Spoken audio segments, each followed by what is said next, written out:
I think I'm Good good. to go. All right, happy days. Yes. Hearing I ask from the holy races, from Heimdall's sons both high and low. Thou wilt our father, the dweller, relate old tales I remember of days long ago. I remember yet the giants of yore, who gave me bread in the days gone by. 9 worlds I knew, that 9 in the tree, with mighty roots beneath the mould.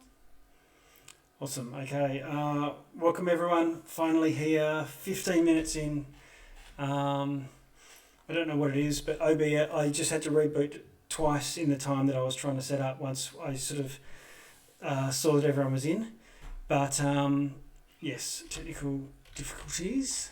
But it's been 2 weeks, and you've spent one session in the Feywild, I think, and for tonight we are without our resident cleric, Selith, and so what I'll do I think for the purposes of this is because you guys are travelling along. I think you've been going through watery areas mostly, but also traipsing through mud and so on. So I'm going to assume that maybe Selith is with the what do we call it? With the snail, maybe, and with you guys on a raft or something that you've got. I'm sort of touching on going back over last week, but just to give a really high level reminder for everyone, you are in the Feywild, in the domain or realm of Hither, which is a realm of swamp and marsh. Unfortunately, you have found that the water level rises very quickly and then lowers just as quickly in a sort of indeterminate, irregular schedule over above head height, which is okay for your battle snail, your pack horse snail, but because Gus can travel along through and exist quite comfortable in the full range of water levels. But you've spent time carrying your packs above your head, struggling through marsh and then through just mud, and it was a bit of a relief to finally find high ground. And it was there you had a captured fairy dragon or fey dragon of some sort, so Televar, in a magical cage, and I think from some travelling hobgoblins found a keymaster who travels around on a hill, and you made your way to this hill covered in animated or living trees, and befriended him, and he managed to unlock the cage. Before departing for the Feywild, he gifted one of you? I think it was you, Odin. His dagger. No, it wasn't Odin. It was Hellowhawk, I think. No. But yeah, for the party. But I think it was Hellowhawk who undertook the quest to try and deliver a bit of retribution to these bandits who stole these truffles. Just replace it to me.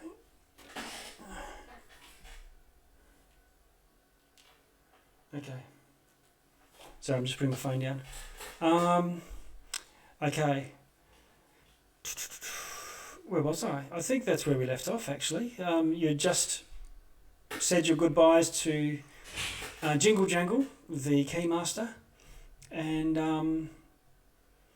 the whole mountain or the whole hill had sort of lifted up on feet and started trudging its way off to the south. In fact, what I'll do is one of the things that he gestured was more northwest. Trying to think compasses in my head. is the direction to Downfall, which is the locality where a Bullywug king resides, and also where Bavlorna Brightstraw also dwells. A place that you're heading, I think, looking for some lost things, and the brigands' Tollway is a place that you've been warned about, where these ruffian, what are they called? Rabbit folk. So I think, does anyone else have anything to add around their current state, or anything that they wanted to share? Giant snakes suck. Giant snakes, that's right. I did forget about that. I forgot to mention that. But where you rescued this little dragon, he was crash landed into a slanty tower, and around it there were 2 giant constrictor snakes. They were huge. They were enormous, and there was a huge battle. Supposedly for this adventure, which has no battles, and you can get around them all. I don't know how you're going to get around that.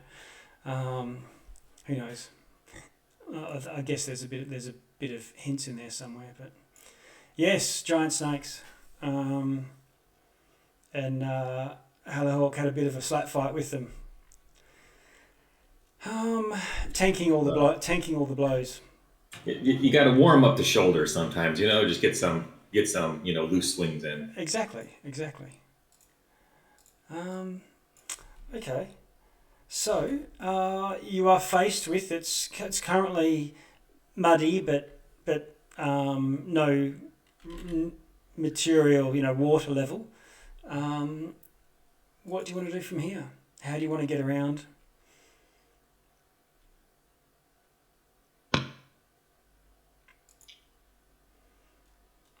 I would say keep traveling the way we've been. Obviously, try to ask some more questions about the court. I think Theodore is quite intrigued about the inner machinations of any kind of Fey court, and probably of how he can use it to his benefit.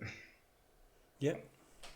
Because I think you have a particular mission from your mentor, something a little different from everyone else, where your mentor had lost touch with his patron, and patron being a great Fey, what are they called? Benefactor. Yeah, benefactor. Patron. And wasn't losing spells or that sort of thing, but just definitely lost connection. And you were asked if you could look into this.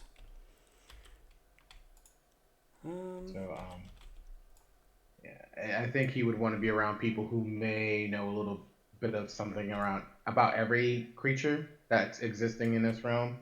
So he would be interested in talking about the court and things like that. Yep. Okay. So would that mean heading northwest? Sorry. Yeah, I think so, that yeah. was Yeah. the plan. Yeah. Just walking. Did we short rest? I think was it at Jingle Jangles? I think we did, yeah. I believe so. Yeah, you got a short rest and spend a bit of hit dice, if I recall. Perfect. Okay. All right. In that case, I'm going to jump us to a map. Somewhere that's not just... Galatea, Yes. forgive the question, can snails swim? I honestly have no idea. All right. Guess we're gonna find out. It's rather dark of you, but agreed.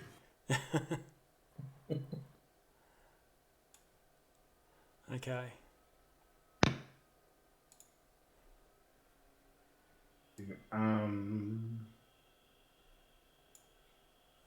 Sorry, I'm still trying to get used to my character overall.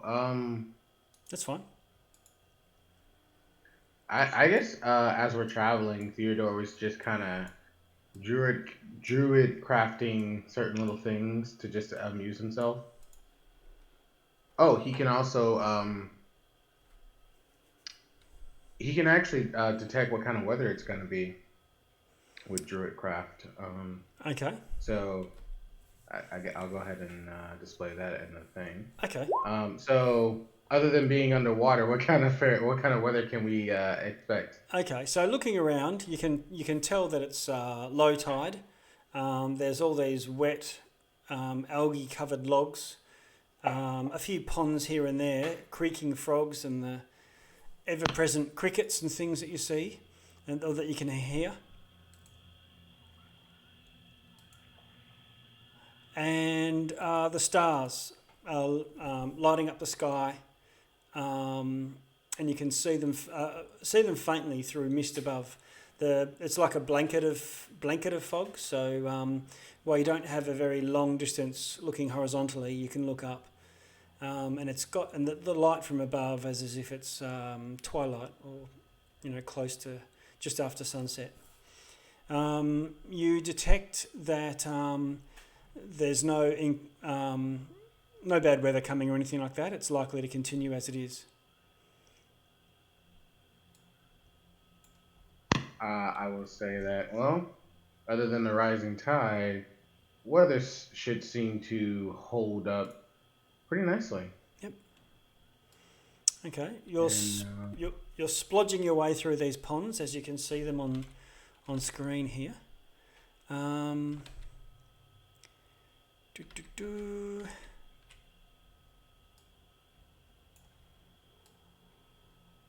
And you pass by another one of these gushing wells, and the water level seems to have risen, so much so that there's water starting to, splosh out over the sides, and that there's a deeper water sort of starting to spread from around it.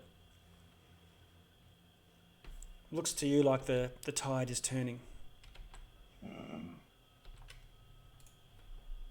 I'm gonna ask. You don't think there's giant leeches in these waters, do you? Honestly, I hadn't thought of it before, but now I am, and I am concerned. Yeah. It didn't mean to scare you. It was just, you never know what lurks in these kind of waters. Yeah. Can't really see the bottom. So, but have no fear, Theodore's here. Right, I do appreciate that. Hey, look out for killer leeches, but don't worry about it. I'm not really following that logic, but I like your enthusiasm. Yeah. Ah, yeah. Well, hey. You too is how dear, because he's not sure if that was a compliment. Okay. Let's see. Ooh. Let's play a game as we're waiting. Let's see.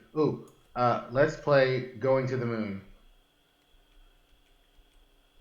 I'll go first. I'm going to the moon, and I'm gonna take a bag of holding.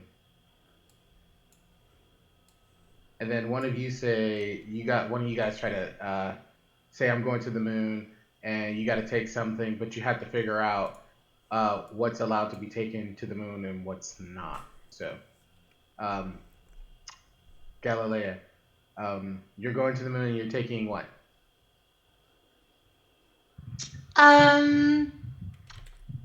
Oh goodness. Geez, I don't know.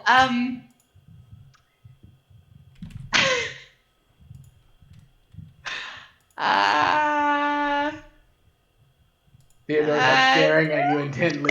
What are you taking to the moon?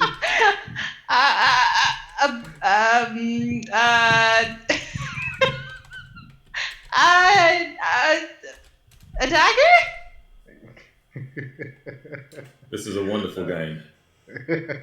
You can't take a dagger. I can't take a dagger. Oh God. Hello, Hawk. You're taking what? You're going to the moon. You're taking. I'm taking a bag of holding, but you can't take a dagger. Huh. Right. Yes. Game. I would take a mirror so I could reflect why I went to the fucking moon. You can't take a mirror. Okay, maybe I should pick something. Okay, I'll go again. How about this? I'm going to the moon, and I'm taking.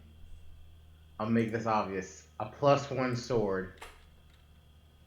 And now I would ask, Odin, what are you taking to the moon?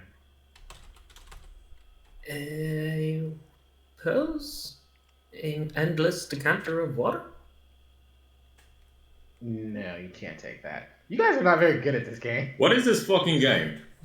You're supposed to use deductive reasoning to figure out what you can take to the moon. So, mine was magic items. A bag of holding, a +1 sword,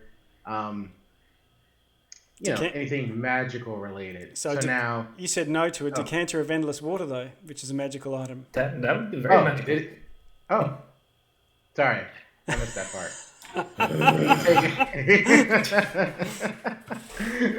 Galatea. Is there another name for this game called Theodore Wins? Yeah.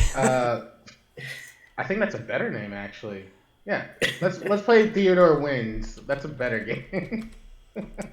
Galatea, you see a glint of something gold ahead in the water.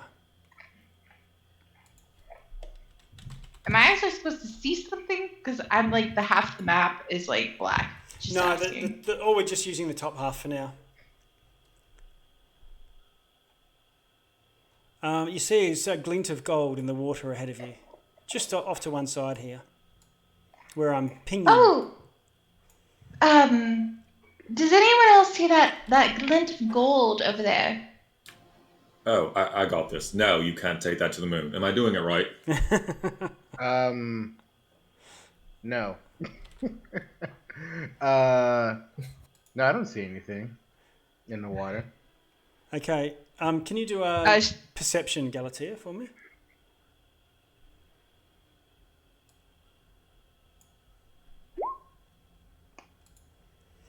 She walks over to see what it is. Jeez. Holy moly. Oh, it's something at a 24. That's a crit. That's a natural 20. Natural 20 and 24. And you look down and Halahawk, you can see, is about to trip over a skeleton half buried in the water. Half buried in the mud, but completely concealed by inky water. Because you're up on Gus, you've got a better angle looking down. If you look on an acute angle, it's much harder to see deep in. And you can see this glint. It looks like some armour. And looking around you, it looks like you've walked into some sort of field where there might have been a battle long ago, and somehow they are all the bodies are sort of preserved under the water, or at least the skeletons are. Oh, it looks to be armor, as if a battle has happened and everything's just preserved. If it's killer leeches, they'll be very annoyed. No. I don't think so. How are they getting preserved? I suppose because of the tide? Perhaps the water is preserving it with the mud? Well, I suppose it could be somewhat bog-like, but if it's water, I'm sure it would also just cause it to crash into rocks and other things and eventually wear away. So it's weird. True. It is weird. Really weird. Hello, Hawk. You go to step on a large boulder. You know, you take any opportunity to stand on logs or things that are submerged just to keep your feet on solid ground as much as possible. And as you do, you stand on one that's about maybe 4 foot across, and your foot crunches and it steps through it. It's like a pretty round boulder, but your foot's gone straight through and it's hollow on the inside.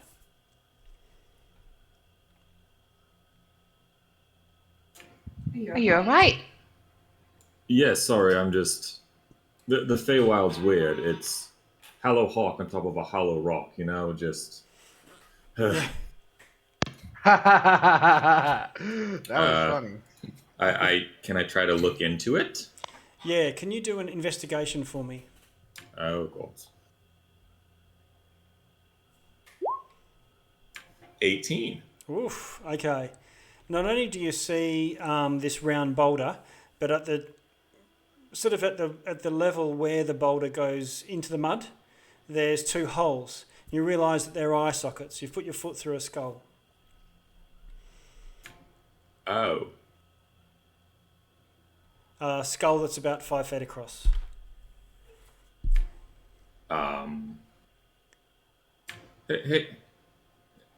Hey guys. Do you see this rock I'm standing on? Yeah, what's up with that? It's not a rock. It's a big fucking skull. Oh, yes, I meant to mention. I thought there's bodies everywhere. Yes, I heard you. Trust me. When I'm used to hearing bodies everywhere, I think of my size. This skull is 5 fucking feet large. Oh, yeah. I mean, is there a reason why you're concerned? That something that has this kind of skull is not dead and around. I don't fucking know. Well, I mean, that was the point, right? That's what we're gonna go meet up with. Galatea, now that that's pointed out, you can see that there are corpses everywhere and you're walking through a corpse field. It looks like long ago there was a battle, likely between elves, as far as you can tell, from one set of bodies, and Fomorians, which is a race of giant. Fomorians, you can tell from their skull even, because it's they're mishapen. They're sort of twisted with one arm bigger than the other one, and the rough ridges over one eyebrow and not the other one, that sort of thing. I suppose it was a war between elves and giants. Right, yes. That's to my point exactly, because you and I are elves, and giants killed them. Do you not get why I'm fucking concerned about this? Nah. I mean, the dead. This one, admittedly, yes. I think we're Long fine. dead. Yes. I mean, is anybody a necromancer? Anybody? Necrotic? No. Anything? No? I think we're fine. Hello, Hawk.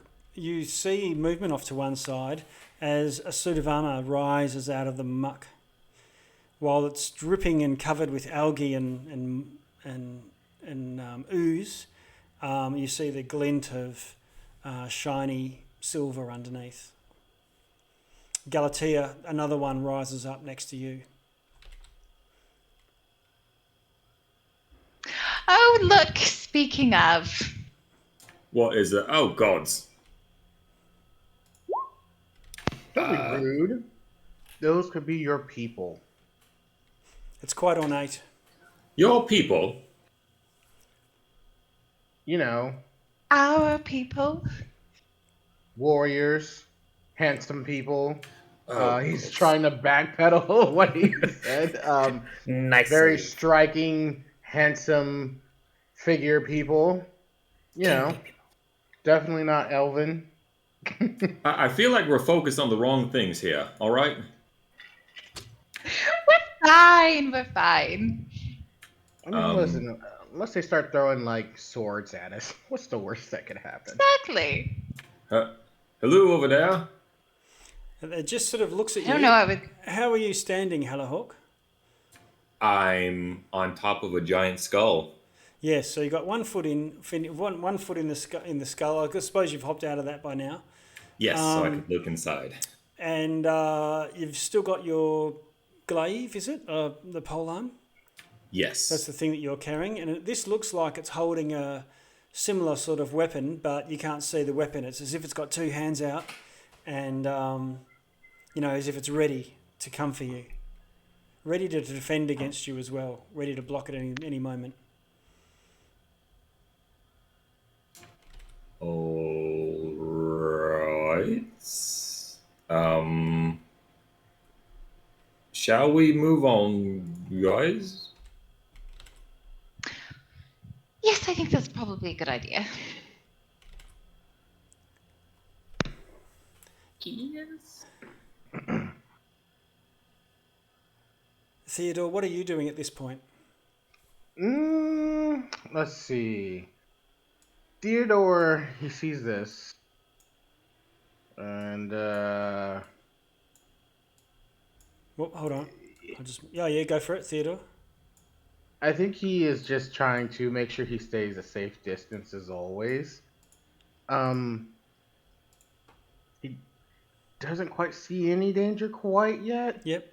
How about you, Odin? So, Oh, yeah, sorry. yeah. Yep, go on. no, that's it. That's it. Okay. Odin? I'm gonna be sneaking towards Gus. Okay. All Get right. it put up. Yep. All right. You can be up over with Gus. And Gus just heads back too. And Galatea, I see you're on Gus as well. As you ride past, I'm just going to move. Hello, Gus. So you're over there. Odin, Selith, and Galatea are here. And in the lead, sort of heading further south. I just moved the whole map further down. As you move on, Theodore, can you roll an insight for me? Of course. Insight? Or is it? Insight, please. Oh, yeah.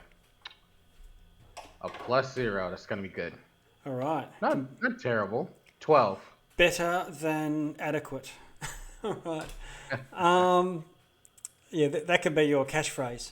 Okay. Better than that. I like it. Theodore, you notice, so you realise that you're observing this suit of armour, a bit of a wary eye, obviously, but, you're not perceiving the threat, as you say. And it seems to be taking a similar posture to you.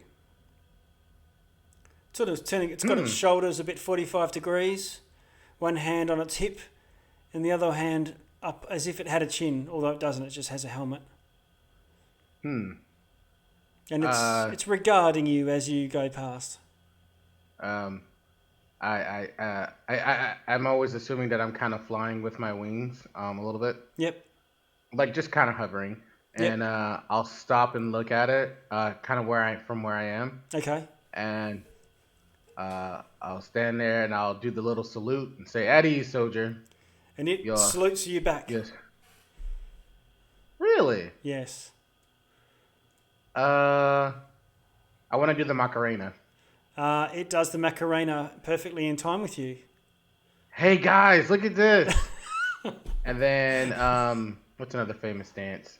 Ooh, YMCA. You can bust out of YMCA. Yeah, Thriller? YMCA. Hey guys, look, Yeah. it's some kind of copycat, Yeah. mirror move kind of thing. Yeah. You can bust out a bit of flossing, a bit of twerking, whatever you like. Yeah. Whatever fits the bill for you. Let's start doing the stanky leg. Okay. Huh. All right. So you're having a bit of fun there, and there's this snail sort of slowly cruises on past you. I guess the others say, "Come on, come on."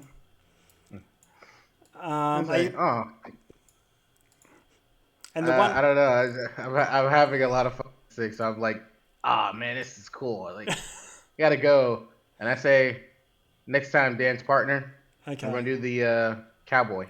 And once you move about 15, 20 feet away from it, it sort of sinks, slumps back down into the mud. Now that was cool. I don't know I need to pick up that thing later. You guys missed a fun opportunity to dance. Hellahawk Right. Hellahawk up in the lead there. Further on, maybe by another half hour or so, it's getting a bit grim. You're sort of waist deep in water.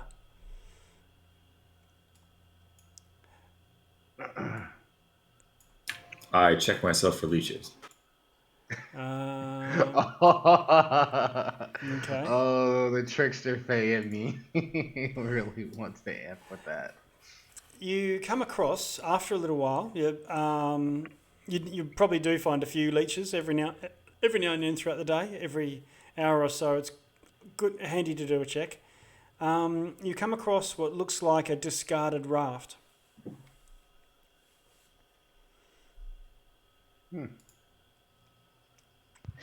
This whole thing's a little bit suspicious, isn't it? It's floating.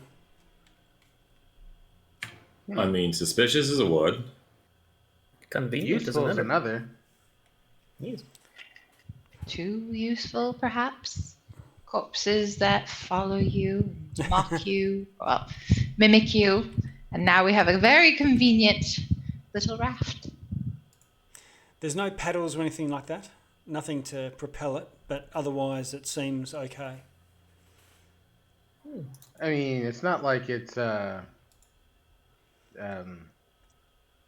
I mean, it could be a trap, but I don't know. I mean, this is the Fae, and I'm very confident that there is nothing wrong with this raft as I cast Mage Hand to touch it.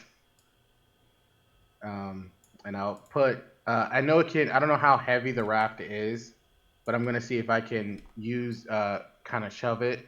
I have up to 10 pounds, and it cannot activate any magic items or, yeah, With 30 Mage feet Hand. each time.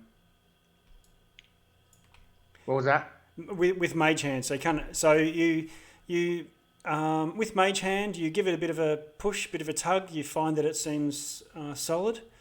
5 pounds is enough to move the raft. Give it a shove, and because it's just floating, it's not attached to anything. Okay, see? Look, it's not like it's attached to a mimic or anything, so. So, Right. I'll fly over. Okay. I'll land on it. You land on it, Nothing happened. and it seems to take Does your anything weight. happen? Take your weight fine. Okay. I didn't know if this was gonna be like a bear trap and just snap shut. And then sink down under the mud, down a tunnel. No, it doesn't Yeah. do that. It seems like it's made of old wood. Okay. I hop up and down on it. Seems pretty sturdy. It seems pretty solid. Yeah. Like it would take a bit to tip it over and so on. Like you move it, you walking around in it, there's just not enough weight there to really affect it that much. Gotcha. Can I push this towards Hallowhawk? Because I know he's Yep. kind of sinking in the mud there. So I'll Sure. try to push it towards him. Okay, yeah, that's pretty easy to sort of. It doesn't move quickly, but you can push it, and you're flying along, heaving against it, and it sort of slowly drifts off towards you, Hellahawk. Right. Are there any dead bodies or mustachioed dragons in there, Theodore? Not that I could tell. Seems pretty, and I use Mage Hands to knock on the wood. Solid to me. But get it? Because it's, wood. Because it's rice. It's as funny as your games. Wait, that wasn't a compliment. Are there at least any paddles in it? There's nothing in it. You can see it from where you are, Hellahawk. It's just a flat platform. How does Gus look in the water, by the way? Does he look like he does float, or It looks like he doesn't float, but it looks like he is quite comfortable moving through the water. In fact, looking at his snail shell, while it's all a little bit damp and slimy, the top, there's like a scum line about halfway up his shell. And so you can tell that probably That's where the water level gets to when it's high tide. Okay. But he doesn't like completely go up under the water. Like it only reaches so high. It covers his full body, like the foot that pokes out, but it only covers half of his shell. Okay, so some of us can ride the raft, and the rest of us can ride on top of Gus. Cool. Yeah. Sounds Gus like a pull it plan. along if there's no paddles. We might Yes. have to make one.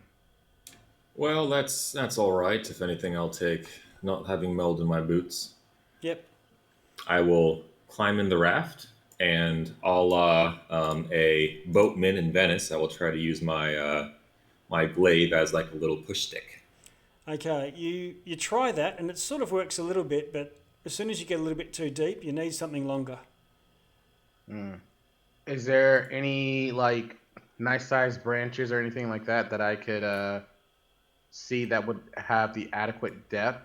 Yeah, there would be saplings of an appropriate Okay. size.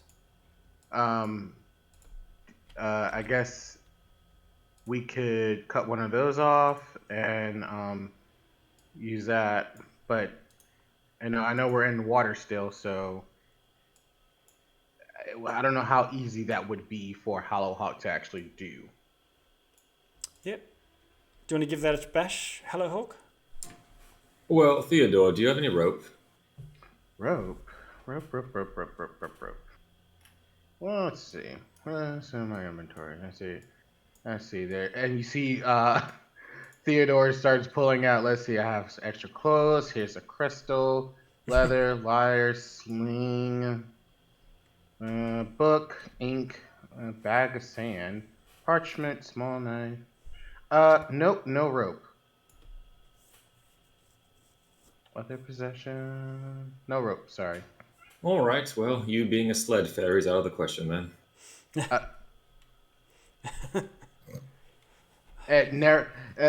Theodore squints his eyes. I'll remember that. Well, all right. I'll look around for a decently sized and thick branch and try to use my glaive to shear it off for me. Okay. You managed to fashion a couple of poles, and this can take up to 4 people. So, or just in terms of space.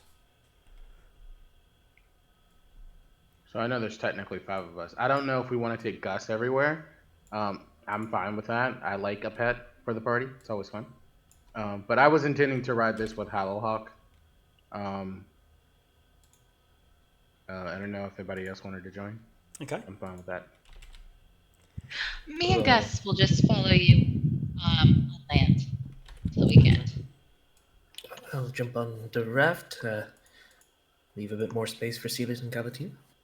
Okay. I'm going to assume Selith will be travelling along the raft as well, but for this purposes of tonight, just off camera.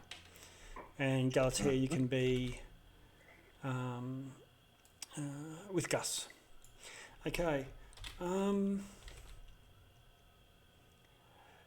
So you move into deeper water, or the water around you gets deeper. It's a bit hard to say. And you finally get to the area where there's fewer saplings, only larger trees, and so the water's probably a little bit deeper, and it goes very still.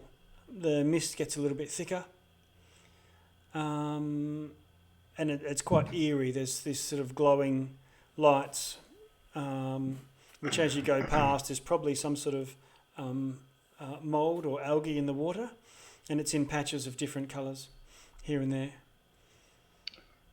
Guess it's really boggy too, just like ugh.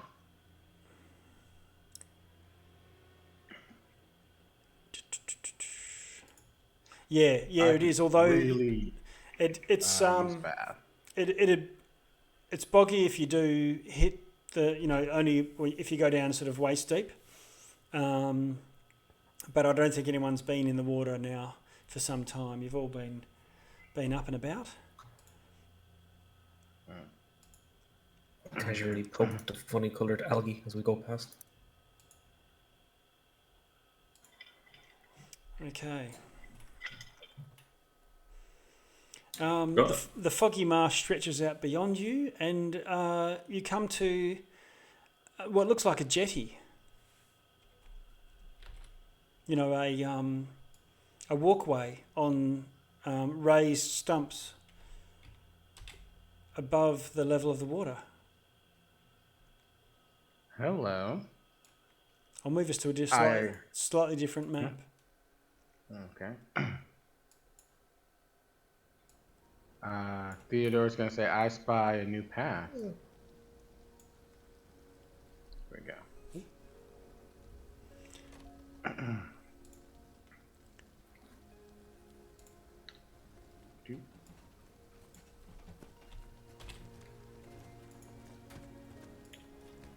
So you said this path is it's obviously kind of rising out of the water.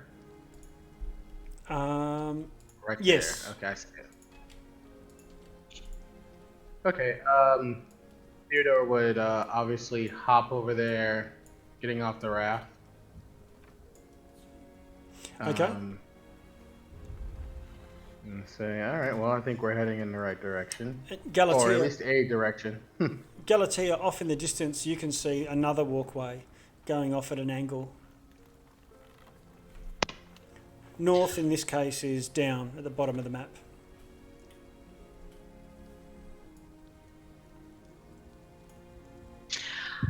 There is another pathway. Should we go that way, or? I say, let's go. All right, let's do. Okay. Theodore's gonna go. Whoop. So Theodore and Odin, you're both on this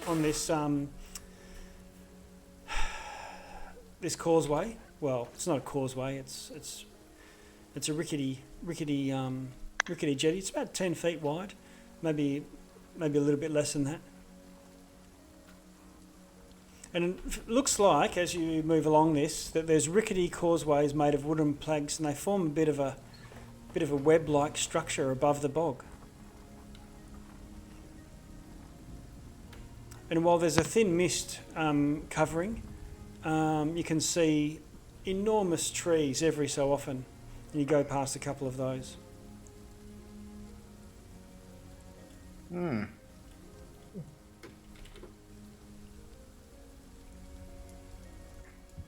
said webs, right?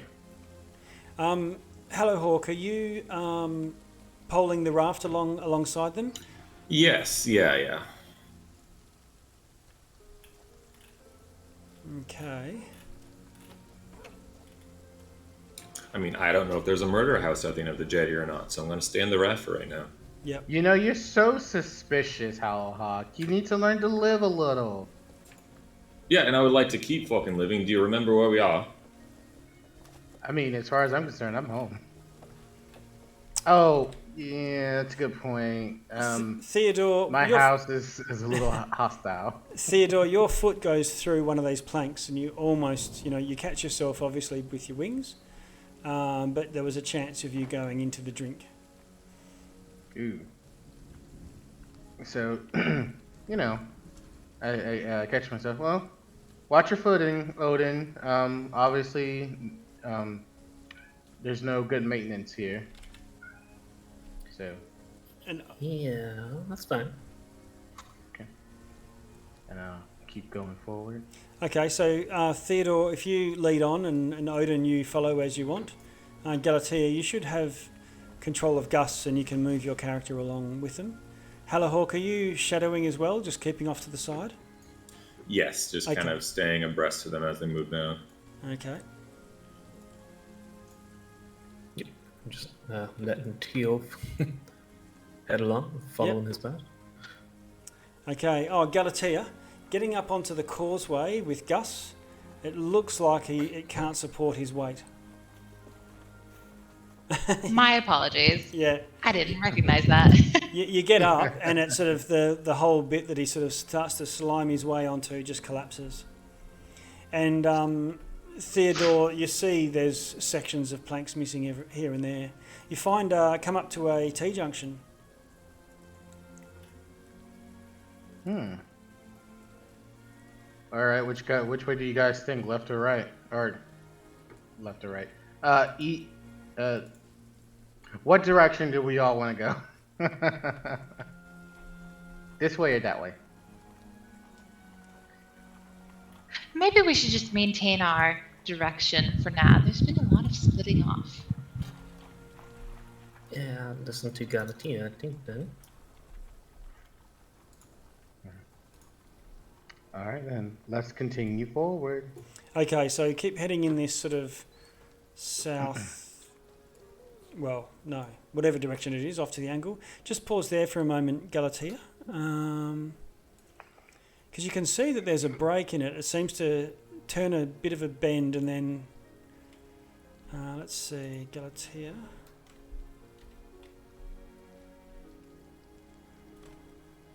Okay, you can see a bit of a ladder ahead of you. If you look carefully, there's a ladder going down into the marsh. There's an odd feeling comes over you. Hello, Hawk.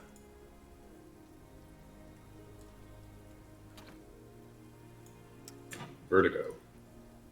Yeah. Yeah, it is. It's a little bit like that. A bit of a wobble.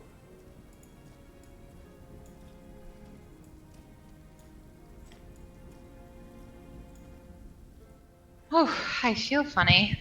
And you're sitting there, Hello Hawk, and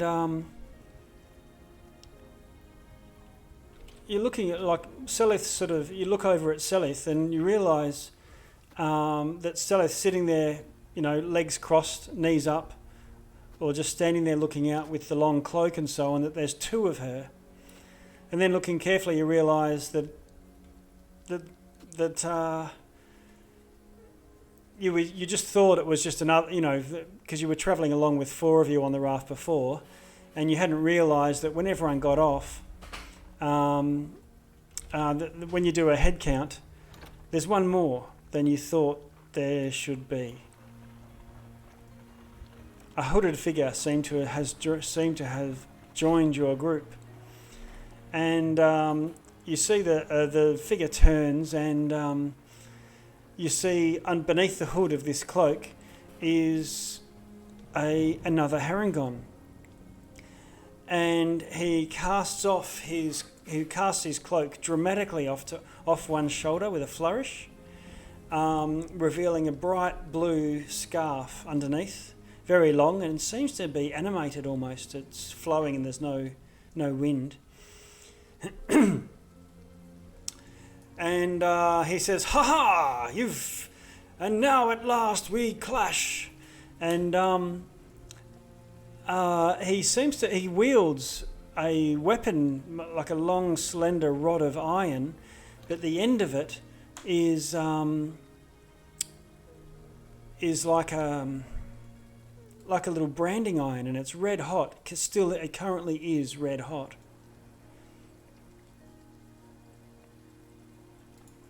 And at that point, you hear something in the distance.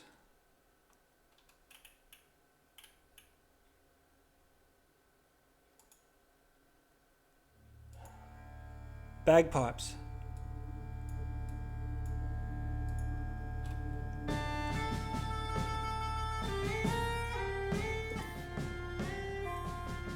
It's coming from further ahead.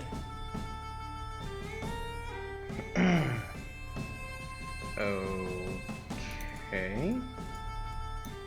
I like welcoming parties as much as the next guy, but Can I do a thing? Yeah, what's that? I want to punch him. Okay. Yeah, we have to roll initiative, but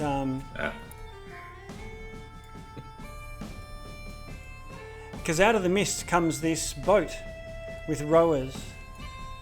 I might even have a actually, what I'll do just while we're doing this is I've opened the turn order, and you may as well put yourselves all into the initiative tracker. all right.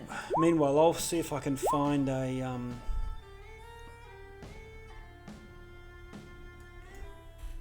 handout for you. Oh, nice. Girl, that is your second nat 20. Damn. Nice. Running dice cheat codes, I see. I gotta say, His Been a good Majesty week. King Halahog. I completely forgot about that. That's hilarious. What was that? Okay. His Majesty King Halahog. Well, If people start addressing you by that, I think that's gonna like annoy Theodore. It has happened already. It has happened already, hasn't Is it? that just what they're doing? Yeah. Oh, okay. It happened The last last week. session, I think they said that a couple of times. Yeah. Majesty. Let's see.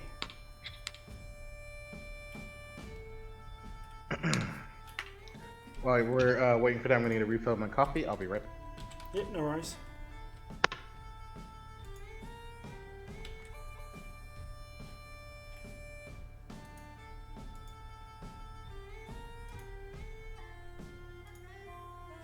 All right.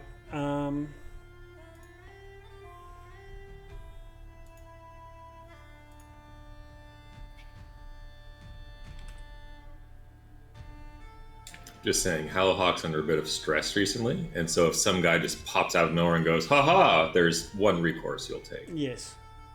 With a red hot branding iron wielded it in your face.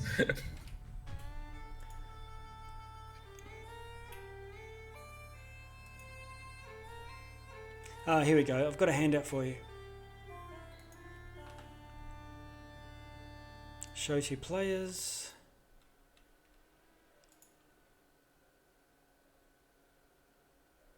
You can see the Haragon Piper there in the skiff.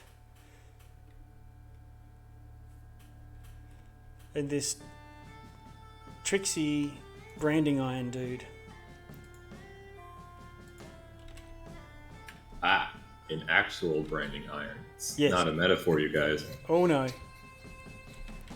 It's the real deal. Okay.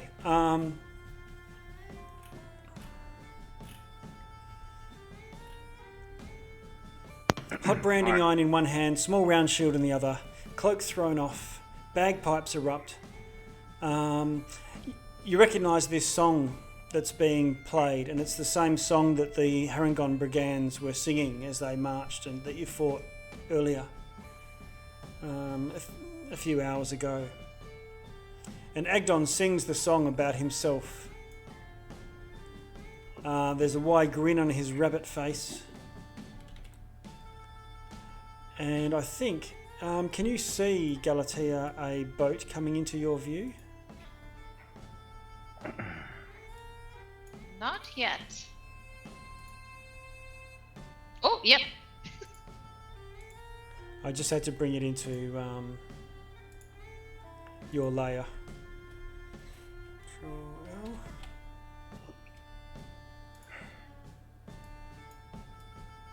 Okay, so what I'm going to do is add a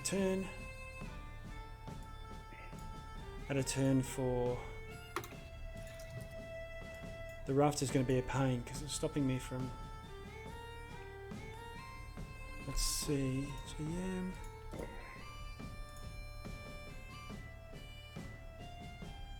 I'll just turn the bagpipes down a bit. That's going to get. But we're in action stations.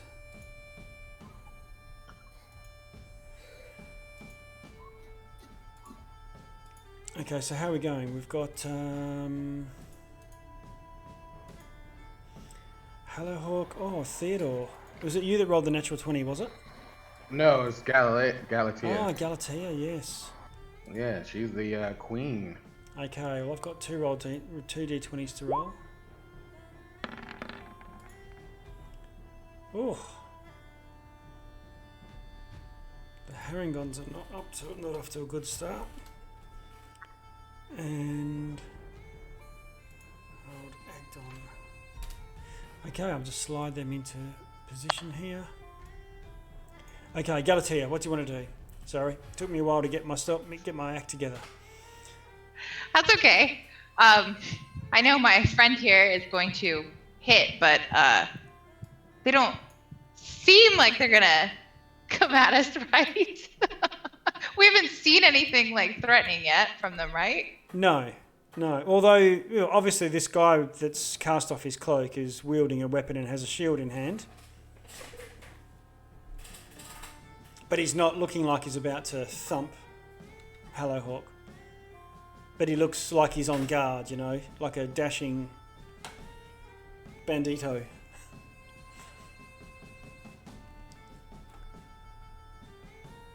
So, what you going to do? I guess the little blue scarfed one I will cast Hunter's Mark on. Yes, okay. So he doesn't get a save against that, so I'll just stick the arrows in the back marker for Hunter's Mark. Bonus action, that is. Yep, and I guess I'm just gonna hit him. Okay. He's Shoot an arrow. oh yeah. Oh, no. 9, sorry.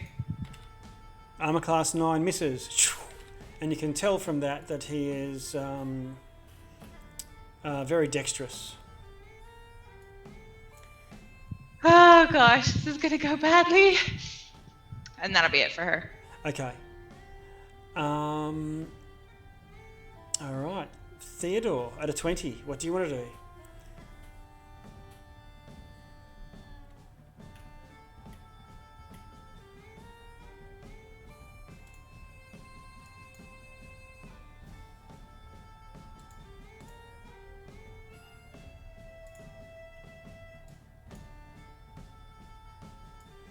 Oh, Theodore, I think he was off for a minute.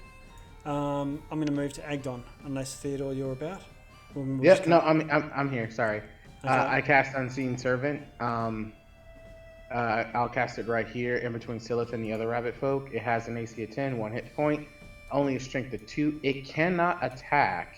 Yep. But it can do other little Interesting things. So I don't. Yeah, I don't know if Hallowhawk is still holding the paddle he cut down. Yeah, he'd probably have a hand on it at this stage. He hasn't acted, and he would have been pushing the skiff along. Gotcha. Okay. Well, that will be it for my turn, and there's just an invisible force right here, and that'll be it. Okay, I'll see if I should be able to find one for you. It could just be like a little cool ghost bubble, or whatever you want. Yeah.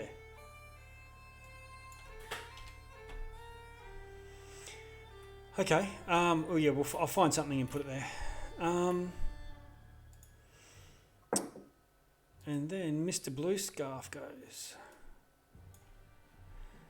Okay. He wields his branding iron, and he whacks you with it, Hallowhawk.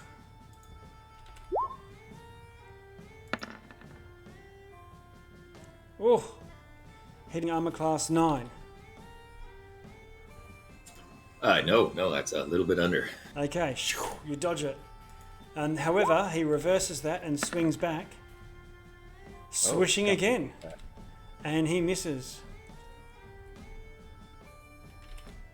He then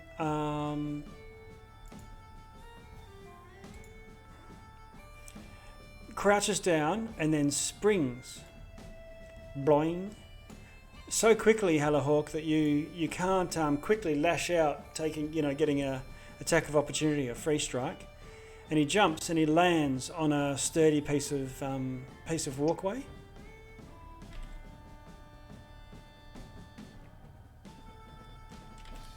And then he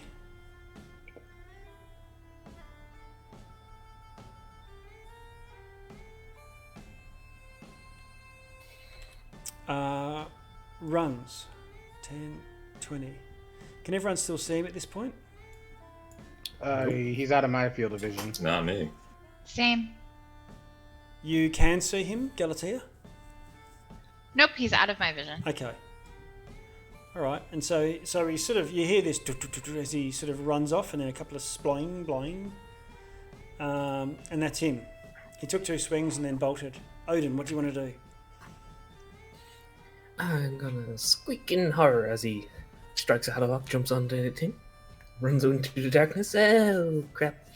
And I begin to cast a chromatic orb. Who are you going to cast it at? I'm going to hold it Oh, ready it. as Okay. my... ready it even. Okay. And what? And I will use... And what's the condition that you will trigger to throw the orb? When I see something that I don't like running towards me, I'm going to actually fire it at the square they would be in running toward Okay. me, Okay. trying to break the floorboards. Okay. Hello, Hawk. Well, as he attacks me and then runs off, I'll call out, "You missed me twice. It looks like you're brand new to this." But I will use my movement to get onto the pier. I imagine that'll encumber some difficult terrain there. Yep. And kind of knowing that was a dead end, at least for all intents and purposes, I will just kind of stand there. And if I have, I will take the oar with me. For if I see him, I will chuck it at him. Okay. All right. So you've got the oar. You're almost using it like a sort of makeshift spear, and waiting to see someone come into range. Okay. The skiff, Galatea,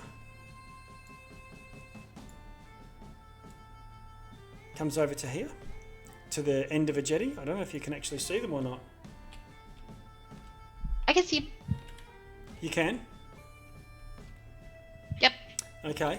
And one at the front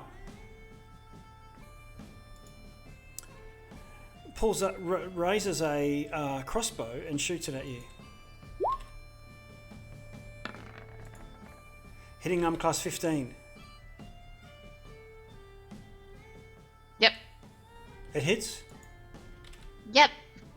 Okay. It does 10 piercing damage to you.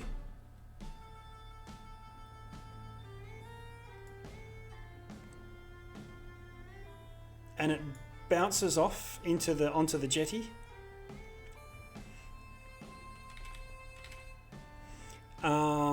And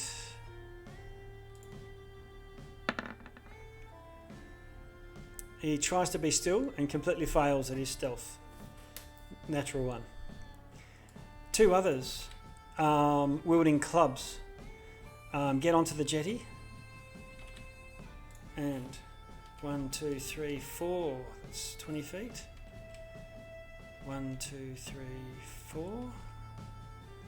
1, 2, 3, 4. They dash and get to the jetty near you, Galatea, but they've dashed to get there.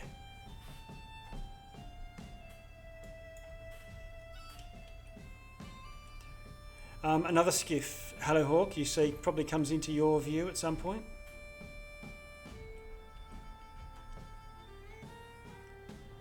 And can you see the other skiff from there yet? Nope.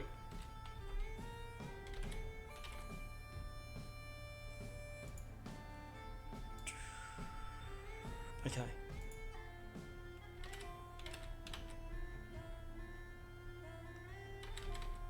Get in there. But okay, so you can hear water in the distance. You know there's a boat somewhere out there. And you hear boing, thump. And then, whoops, it's the wrong one. A Harangon with a club walks into your view. Cool. I throw my oar. Right. Actually, yeah, I'm going to move him 1 back. Yeah, wait, go for it. Roll to hit. You can have your proficiency bonus and strength. So I throw my ornery oar for 14. Oh, you hit him. He's wearing leather armor, but this is a big oar, and it's a pole. And you can roll D6 plus your strength. All right, cool. Yeah, I made it like a spear. That's a 4. Oof, okay. Alright, solid hit, and he sort of staggers back a little bit.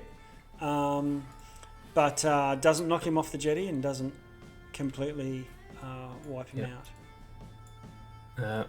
I would be firing my chromatic orb as Yes. soon as I see him on the walkway towards the square he's on. Okay, go for it.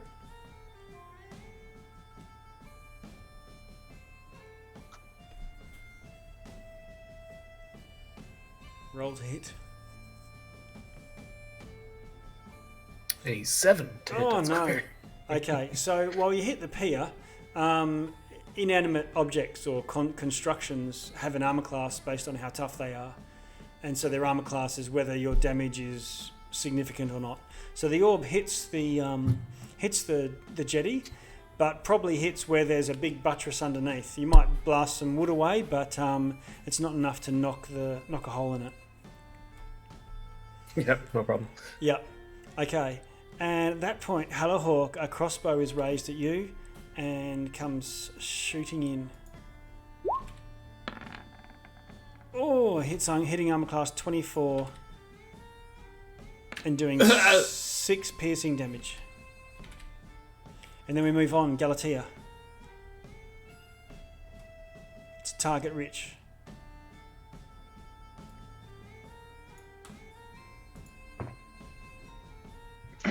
As a bonus action, she's going to use her phase step to just kind of pop over here with Hallowhawk. Yep. Okay. Nice.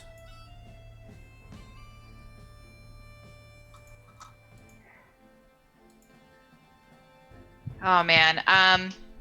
And the guy next to the closest to Theodore, she's gonna try and hit with her longbow. Nice. Okay. Go for it. Roll to hit. That's 21. 21 hits. It's 11 damage. Okay, you take him in the throat and he rocks back and then splash in the water. You one shot at him. Nice. Anything else? That's it. Okay, Theodore. Things are getting aggressive.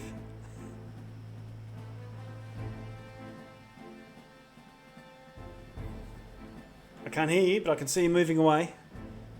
Back to the throng of party members. Yeah, I'm gonna move closer to my friends.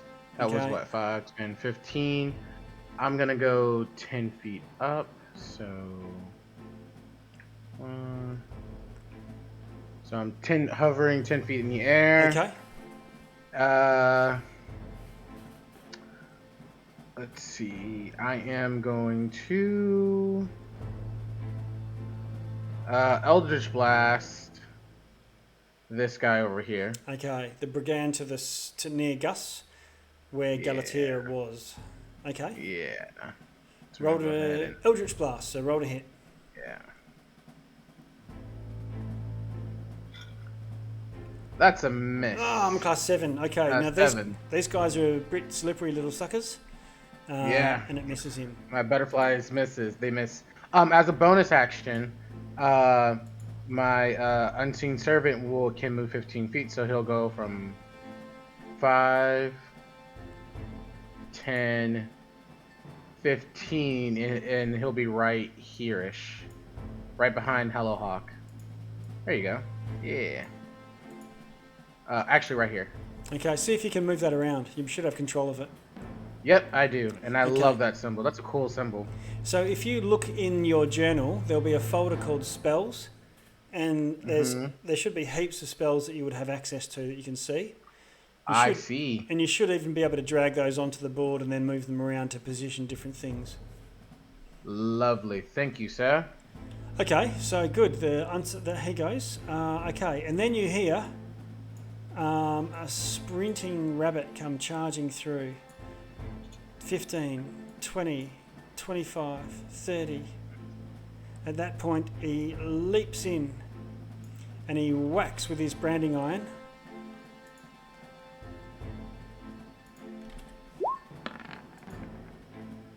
And hits armor class 23 on you, Hallowhawk. Just a little bit. Now it doesn't do any. It's not big enough to do any piercing or bludgeoning or whatnot. You know, it's just a branding iron, but it's hot. So hot that it does 9 damage, and it leaves some sort of magical brand on you. And it's the same sort of symbol that Agdon has on his shield. And Hallowhawk, as soon as that happens, Agdon seems to turn invisible or vanish.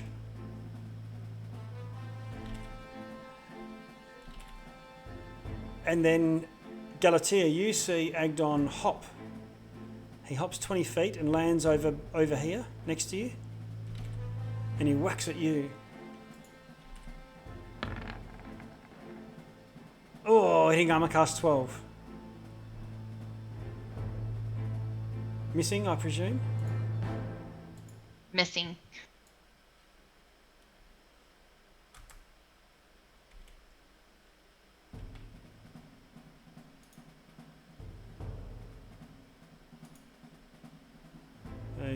Okay. In which case, he then, I'm just doing a quick measurement.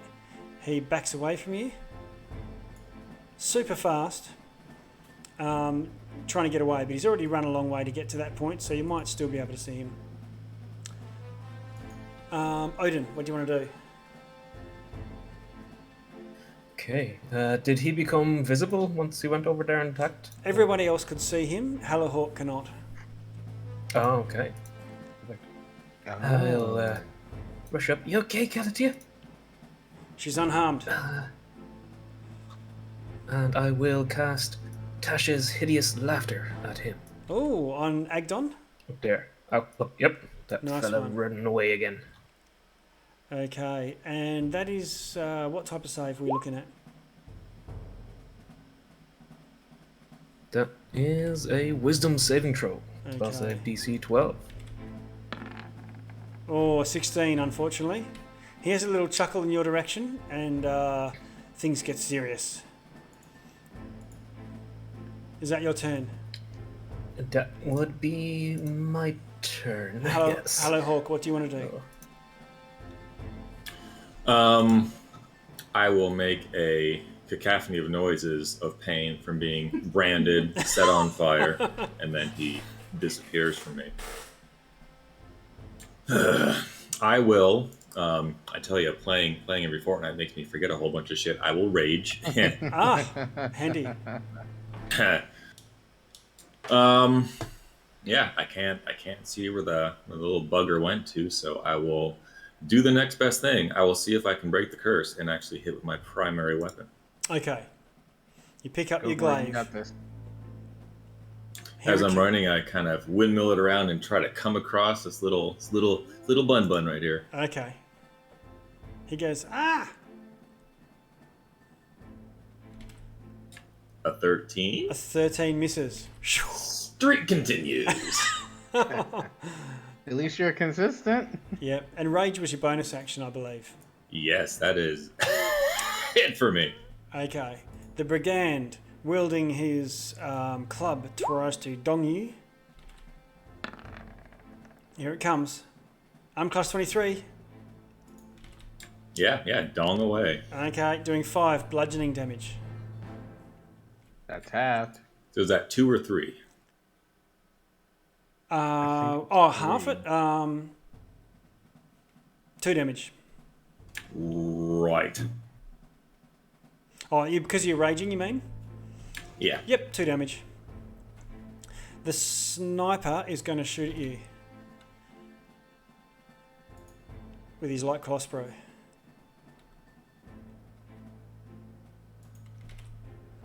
He hits armor class. Natural 20. Ew. Ah. Yeah.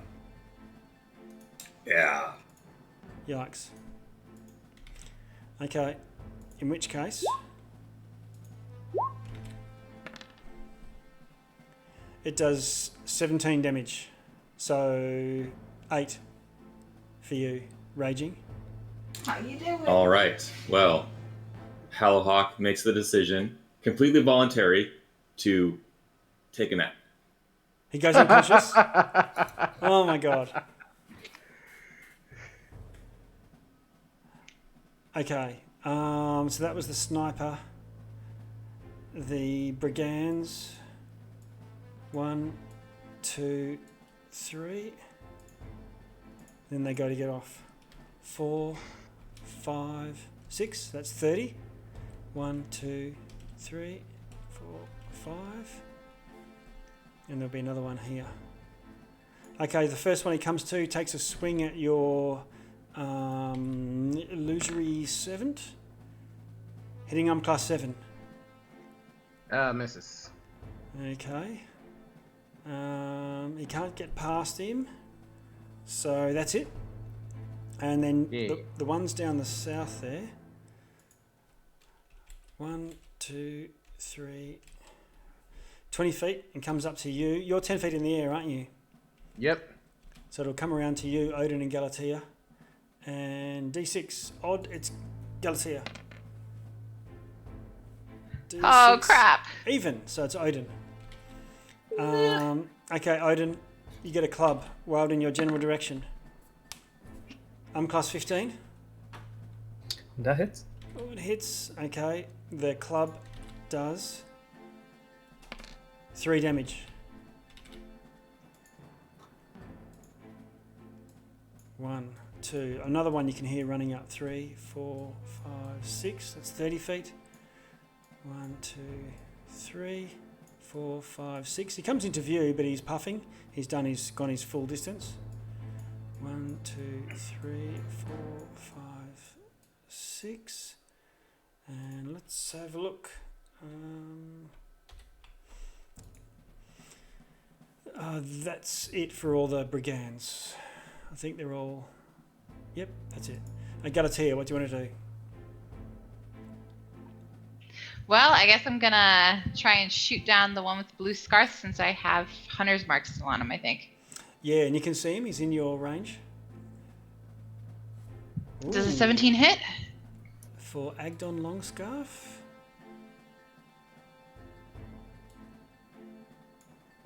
No. Oh, no! Crap. No, it doesn't. And he seems, yeah, you can tell now that he's more dexterous than you, more dexterous than anyone else in the party. But observing him now, I'll give you a insight roll with you continuing to... Okay, 17. Oh, okay. All right. You do notice that that this blue scarf of his, which is clearly magical, with its, he trails along behind him. What do you call it? Dramatically.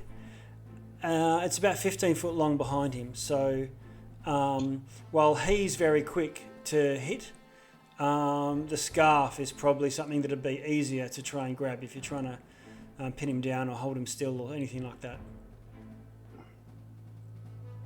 This is this is so bad. That's all I've got, I guess. Yeah. You can yell that out if you want to the others with your sort of free action. If you decide what you want to call, how you want to interpret that. That scarf. We need to utilize that scarf. Fantastic! I can't fucking see him. Can you? But you're still alive. I call from beyond the grave. Yeah.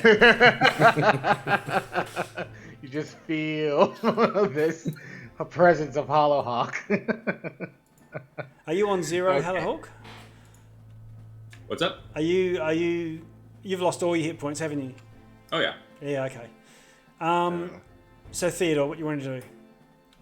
Let's see. Theodore's gonna fly 10 feet in this direction. He's still kind of above everyone, but Okay. I think with where I'm at,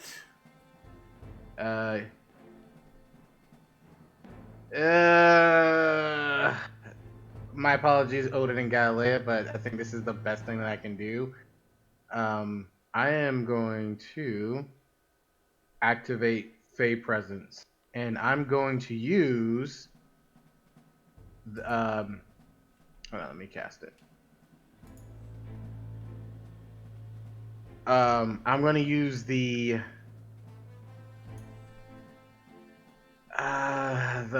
fear. I'll use the fear one. I think that's the best one to use. And basically, I get the ability within a 10-foot cube.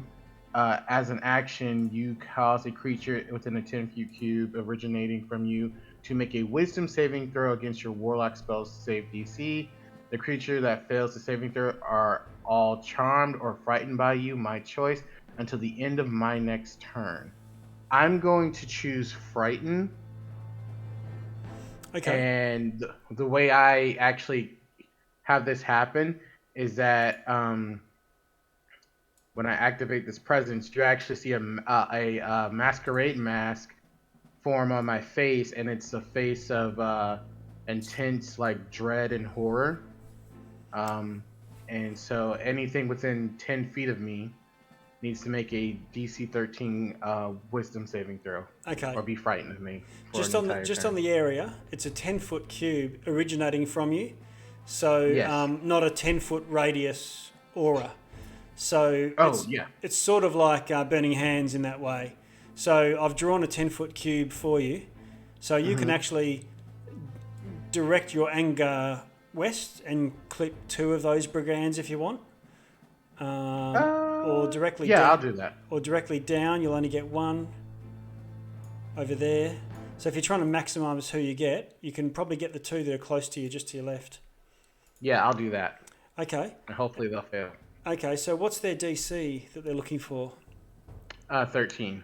And I need a Wisdom saving throw. Okay, I rolled a natural 1 and a natural 20. So, let's see. Again, odd, it's the close one, is feared. Even, so it's this guy here, who is feared, and I'm going to put a green dot on him. Okay. That was my action, and I think the way fear works is that they cannot move closer to me. That's right. They have to move further away from me.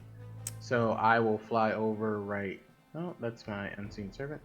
I'll move closer to him right there. And hopefully on this turn, he'll move further back. Yep. As a bonus action, I will command my unseen servant to move 15 feet. Let's see. 5, 10, 15 toward Hallowhawk. And I think that's all I can get him to do at this moment. And that'll be my turn. Okay. All right, Agdon comes rushing back in. He runs to here. He whacks at you, Galatea, with his branding iron. Hitting on class 14.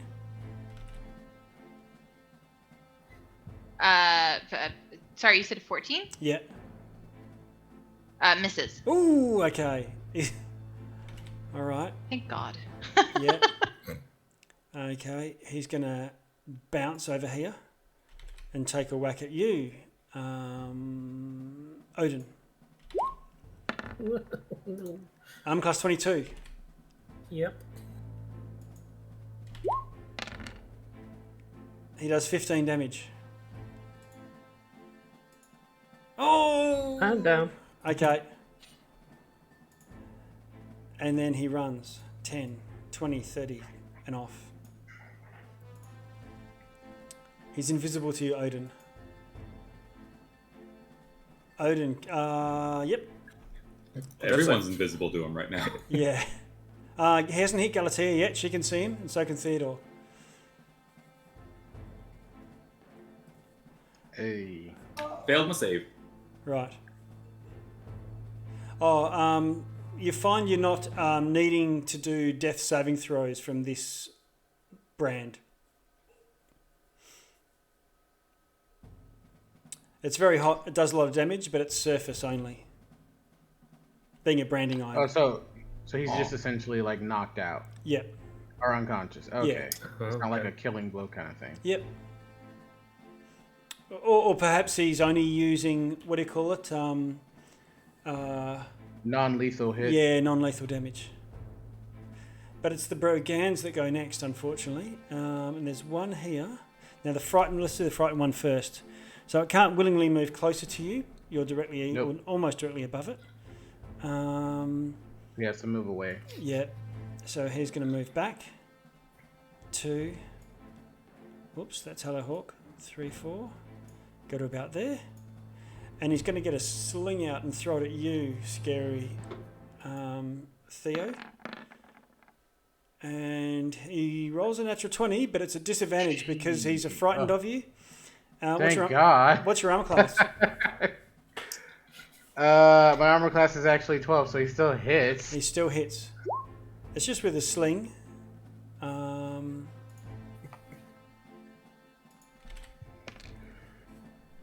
And does 4 damage. Okay. All right. Okay, we're still in the game. Where is it? Okay. A sniper also takes a shot with a light crossbow, but it misses. Lovely. And what have we got here? There's one on you, Galatea. Rolling hit with a club. Armor class 11 misses. I think you said you're 15. Misses, yep. Yep. Whew. And there's one that's next to you, Theodore. The one that's saved. But you're 10 foot up. So he's going to get a sling out and sling it at you. Actually, hang on. He's got his club out. He's got a shield, I believe. Just want to make sure I'm doing this right. He might. No, you're good.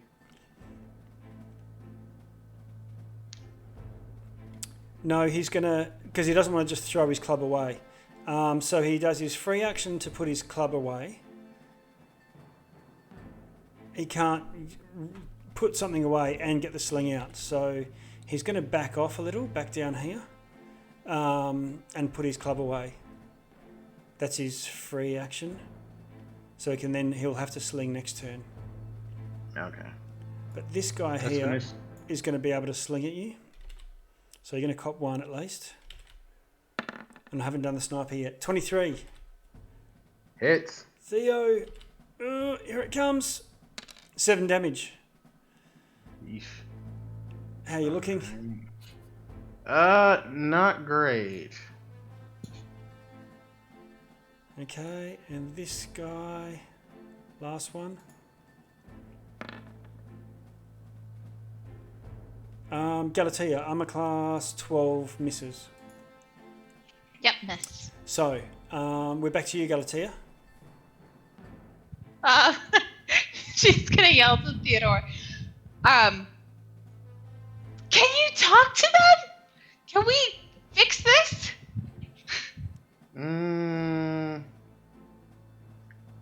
I could try. Please try. She's going to still aim at the blue hair, or the hair with the blue scarf. Yep. Ah, it's 11. That Okay. misses, right? Yep, it does. Yep, that's all she's got. Okay, Theodore, what do you want to do? Okay. Do you want to do any bonus action, Galatea, or you're good? That's it. No bonus action. Yeah. Okay. Theodore. I guess the best I could say, how about we trade something to end all this? I have something you all may want. If I could speak with the guy with the blue scarf. Okay. And I hold out the jug of memories.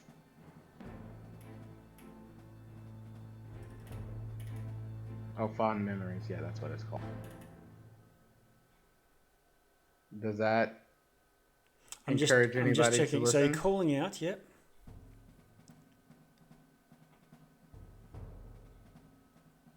So, does anybody react or no? Yeah, so you're offering a parlay and offering them a magic item or something. Mm-hmm.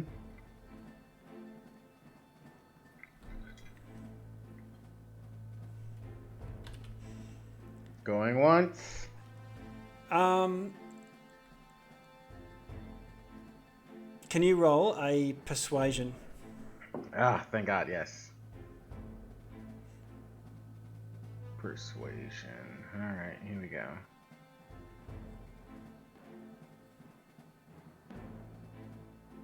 $15. Okay, and I'll roll Agdon.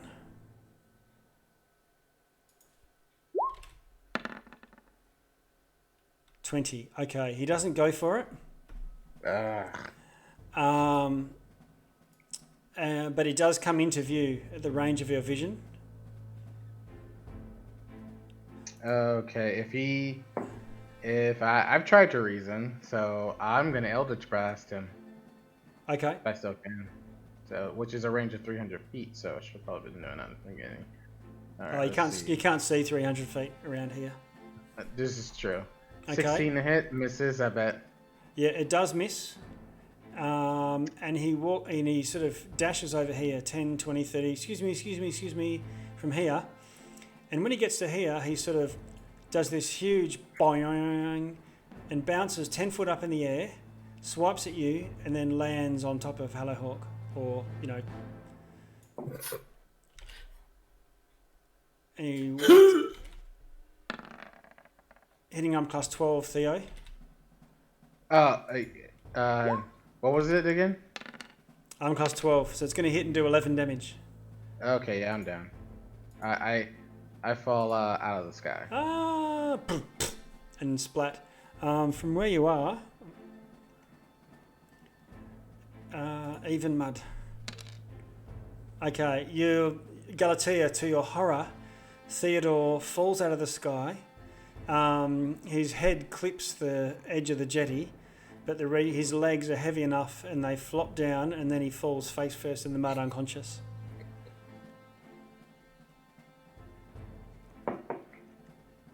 Surrender. This is the part where you just raise your hands up. Okay. And that's up to you. You do you. And Agdon does come to here, and he points his branding iron at you and sort of wiggles it around in circles, and then he's standing very dashing, like a dashing pirate with one fist on one hip, and says, "What'll it be, miss?"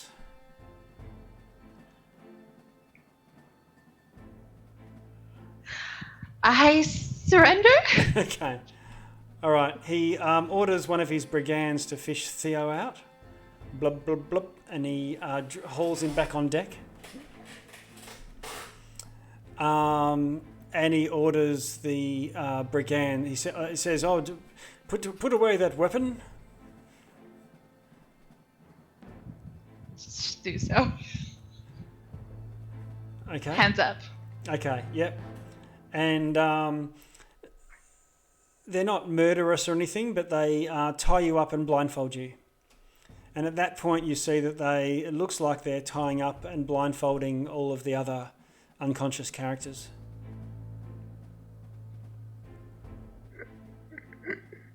Well, guys, we might be okay.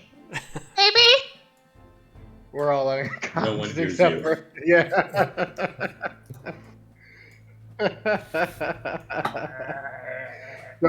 Don't worry. We in TPK, we're all good. Okay. Really like to know where Stila is. She's with Gus. Somewhere. Oh no, Gus is right here, isn't he? Morella's gonna come back. So how did everything go? Well, we almost had a TPK while you were gone. I'm unconscious. We're in jail, and I don't know. Somehow we fought Strahd too. So a lot of things happen. Okay. So the four of you, Galatea, I'll describe it to you. Yeah, you find yourself sort of bundled onto this skiff, and you hear Agdon ordering some of them to make their way via the webway, he calls it, the Tollway. And he says, I wonder which I shall give to the witch. And Galatea, you can have a insight check. Or you can say something if you want. You're not gagged, you're just blindfolded. Oh, I only got a 7 on my insight. Okay, all right. So you just have to act on what you can say whatever you want, but you don't. You just have to act on what I say, what you hear.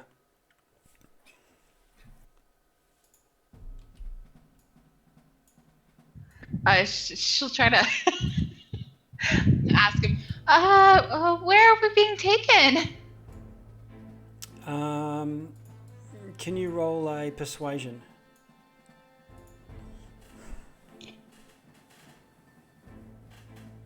Nice. Okay, right, cranking out the rolls. He says,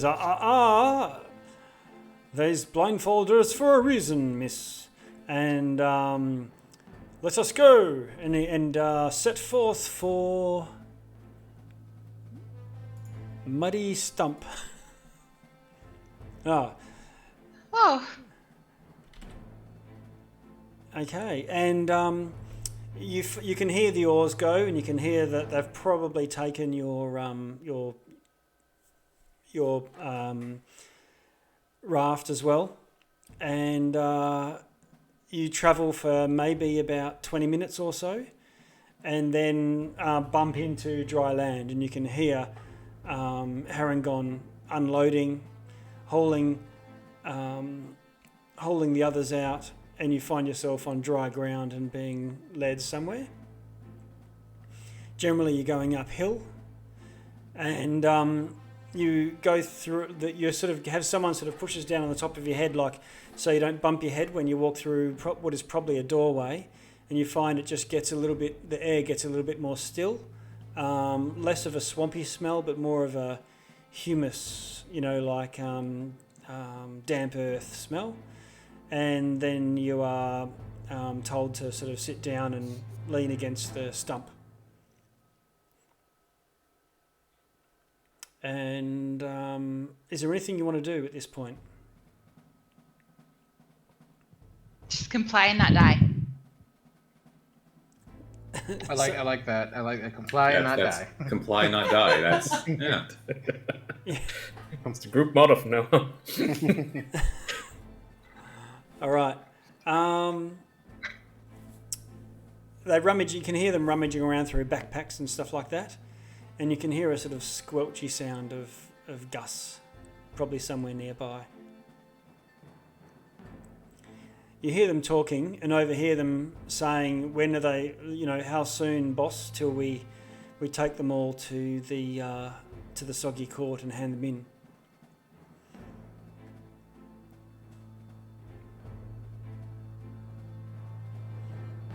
And over the course of that hour or so, the others of you regain consciousness with 1 hit point.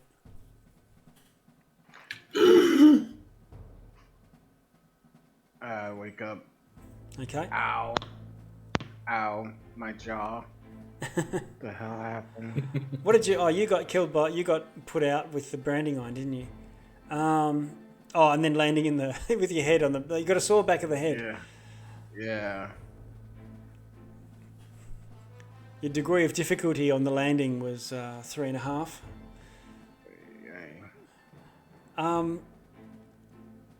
Anybody want to do or say anything? You can put yourselves back to 1 hit point. All right. I want to growl with a crossbow bolt to my fucking ribs. Yeah, that's true. You find you've probably been seen to, your injuries have been seen to enough that the bolt would be removed or whatnot. So are we like gagged as well, or just blindfolded and bound? What's the? Just blindfolded. You're not gagged, but you're bound. Okay. I fucking hate the Feywild. Are we still moving? No, you're sitting on damp earth, and from an echo, it sounds like you're inside some sort of structure, cave, enclosure, something along those lines. Okay. I'm gonna say okay, wait, okay. Are we I'm dead? gonna try to get us out of this somehow. At least figure out where we are. Odin, did you want to do something? No? Could I try to struggle and or break my bonds? Yeah, you can try and do a athletics. Natural 20. Holy shit, it is. Nice. Oh my god. Okay. So you managed to snap the leather cord or whatever it is that are binding your hands behind your back. Is that snake wiggling thing that you were doing that whole time? That jumping out of the way? Wow. I love it. Oh. I'm gonna take my blindfold off. What am I fucking seeing? Okay. I'm just moving this. I'm just making what looks like you're inside a tree stump. Big old tree stump. Yep. And I'll put you in there. Looks like you're all just set aside, sitting against the wall.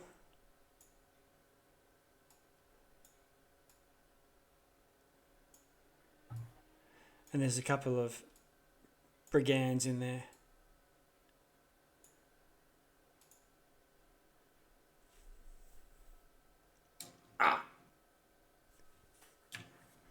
Are they looking at us directly right now? Can you roll a deception? Really putting a lot on me. Let's see. A 13. Okay. Brigand.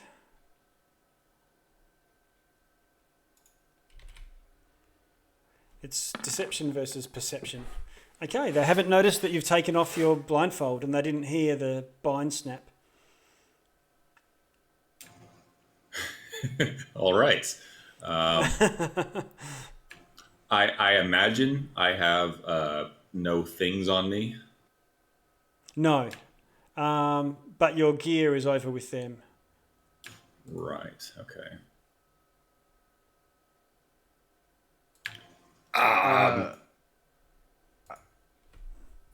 Well, I will. In that case, since I'm there, I'm going to start subtly trying to undo the binds of. I'm right next to Galatea, so I'll try that. Okay. Um, And as I'm doing that, so is this tree stump like high walls? Do I see an entrance? What? yeah, it looks like an ancient rotten tree, so probably 30, 40 feet across, and with earth on the inside. But there's been some sort of work done on the inside to fashion a roof. Okay. Yeah, I'm going to try to surreptitiously undo the binds of my compatriots, Okay. moving as quietly as a giant shirtless elf can. Yeah. Okay. I'll give you stealth. Yeah, stealth, but you can use your Galatea. You can try to aid him in this.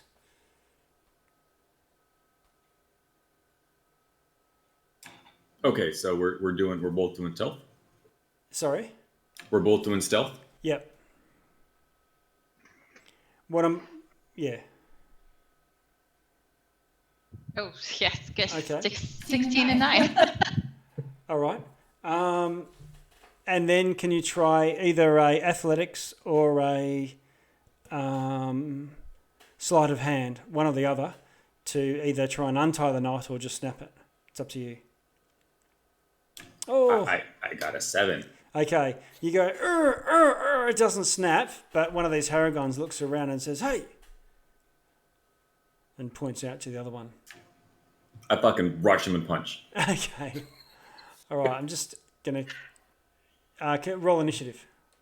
Hang on. I wouldn't say. I'm just clearing out the initiative order first. Okay. I was gonna say.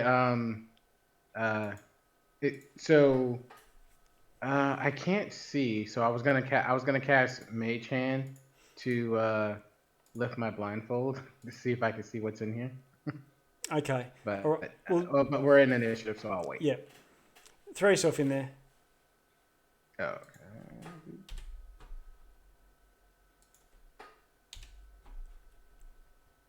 Okay, I've got a 13 from Hellahawk, a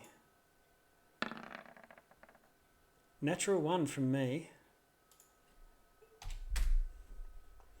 2 from Theodore.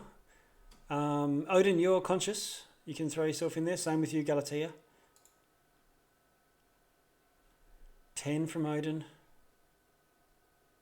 Just Galatea to go. Select your token and then do the initiative. Galatea, you're first. So you can tell Hellahawk's about to launch across the room. I'll just put you back there, Hellahawk. Where are those nat 20s for attack rolls?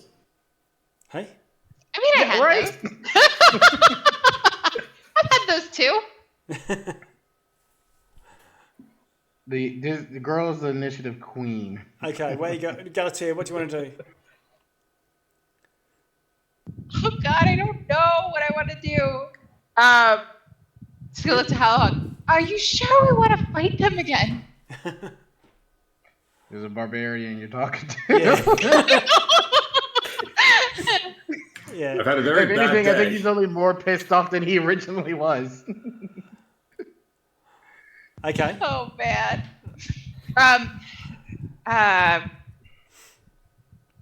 Is she still maintaining her hunter's mark on the blue guy? Yes, you can could break have if you wanted to. concentration. It's concentration, but you haven't had anything that would break it, like going unconscious. So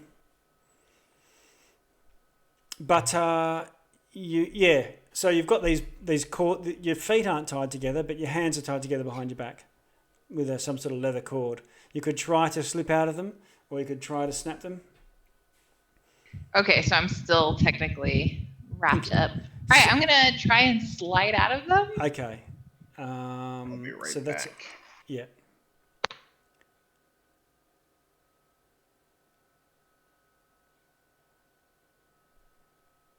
Ooh, should I do a dexterity check? Or... Yeah, acrobatics. Oh God! Oh, natural 1. Okay, so Galatea starts writhing in here. And Hellahawk, now you get to go. Boom. All right.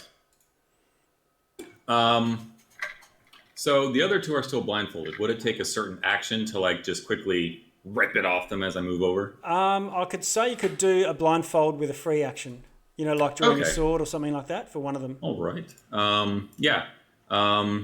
As before I rushed over, Galatea was working on her binds. I'm just going to kind of juke over, rip it off Theodore, also knowing he's a caster himself. And I'm going to come up to this guy here. Okay. I'm going to rage again because I'll let you know this is Hellahawk's very bad, no good day. Yes. He's in a way, so he's going to rage again. Okay. You rage and then I'm going to just fucking try to punch. punch. Okay. Roll to hit.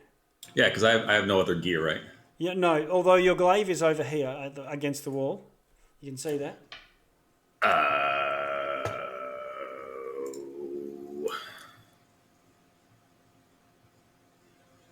Oh, I'll use my bonus to rage, so that won't do nothing. Okay.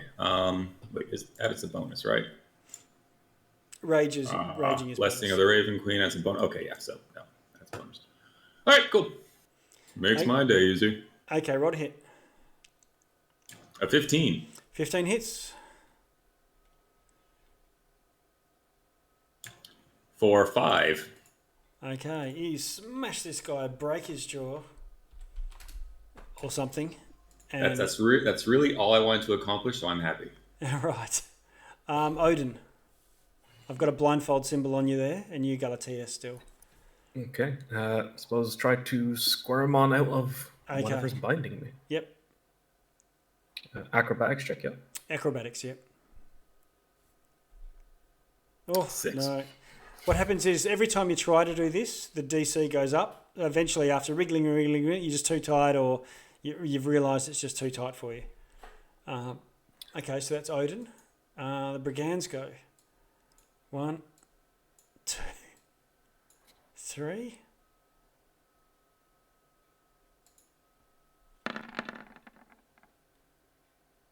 Okay, we got one hit with a 17. And I think that's going to knock you straight out, isn't it?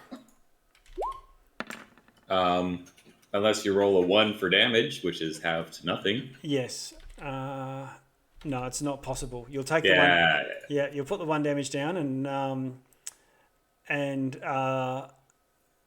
one of them will see to you, and then the others will just finish their movement, just to stand to over here and call you all to sit still. I don't think any of you are out of your binds yet. No. Okay. Right. So the rest of you, are you gonna just sit down?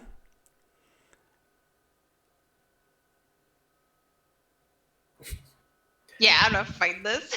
Okay. He's literally surrounded. All right.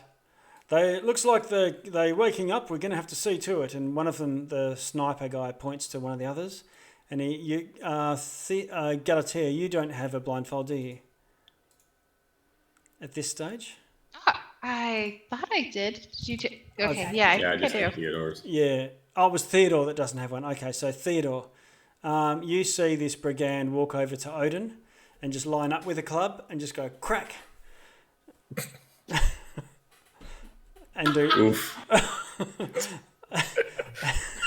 do 1 point of damage, and then he goes over to Galatea and does the same thing. The sniper looks at you and points the club at you and says, "Do you want that blindfold back on?" Who, me? No, to Theodore. Okay.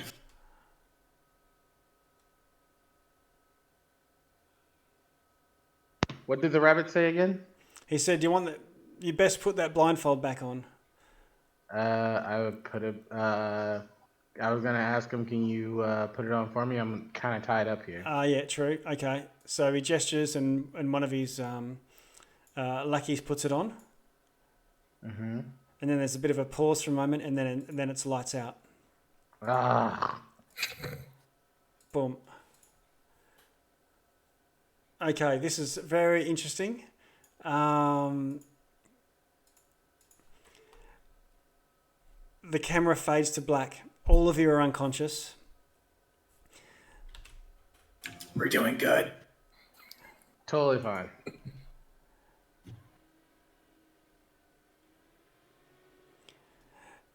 And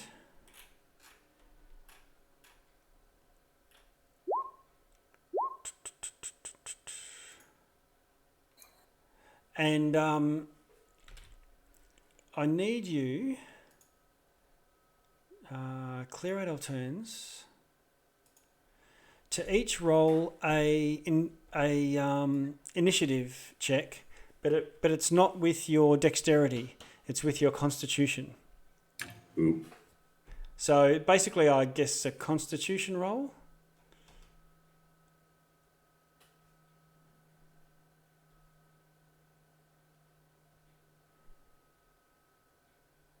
Okay, wow, we got a 19 from Odin, a 20 from Theo, a 22 from His Majesty King Halahawk the First, and Galatea.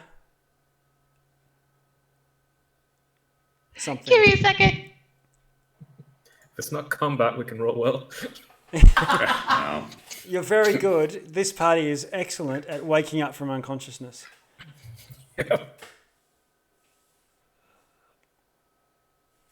Count up. And a Sorry, 19. 19. Oh my God. 19, 19, 20, 22. Okay. You, the first thing, His Majesty King Halahawk the First, that you as you start to come to your senses is the sound. And you can hear a chorus of frogs.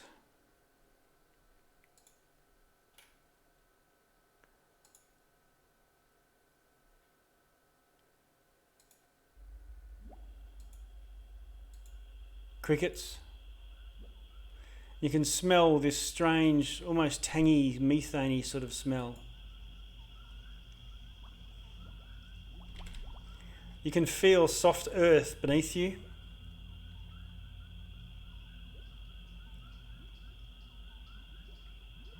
And as you try to open your eyes, finally you do, you can look around and you find yourself in a sturdy wooden hut.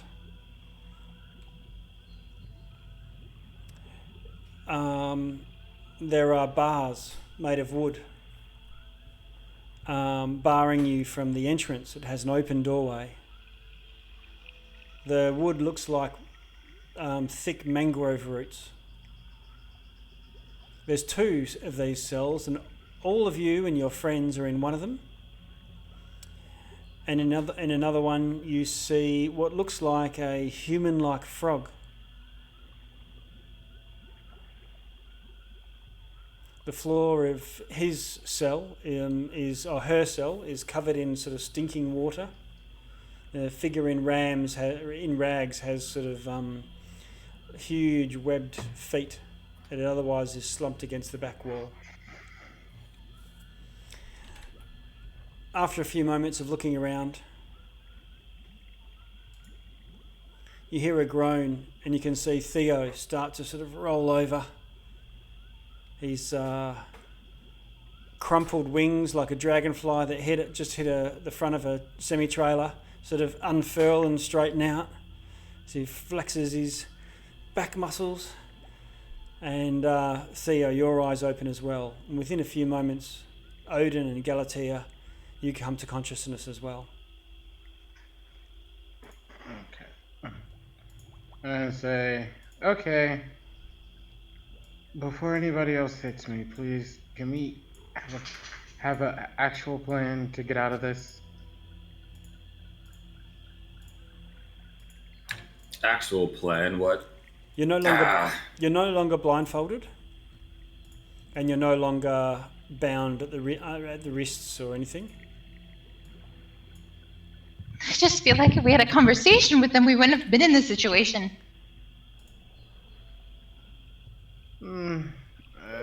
Are we? You said we are still bound or not? You are not bound. Okay. I stand up and I guess I rub the back of my head and say, no. I'm gonna say no use of crying over spilled milk. Let's see. Where are we? And so it still looks like we're in some type of cell, right? Yep. Okay.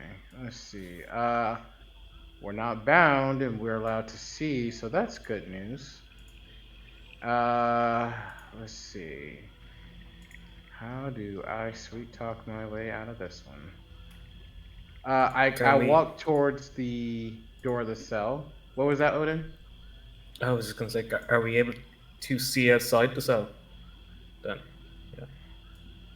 Or is it like a solid room? No, it's just an open doorway. Huh. I don't trust that for a second. Whoop. An open doorway? Okay. Alright, okay. I take it we don't have any of our weapons, correct? That's right. So I don't have my sling, I don't have any daggers. They don't have any of their weapons. So, can I walk to the edge of the doorway? No, you're in a cell and you're blocking it off. I'll be able to place you in a minute. I'm just waiting for the Okay.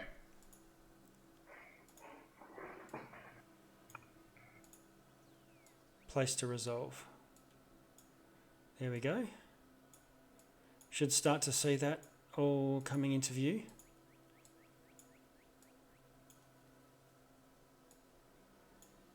Just placing you in here for now.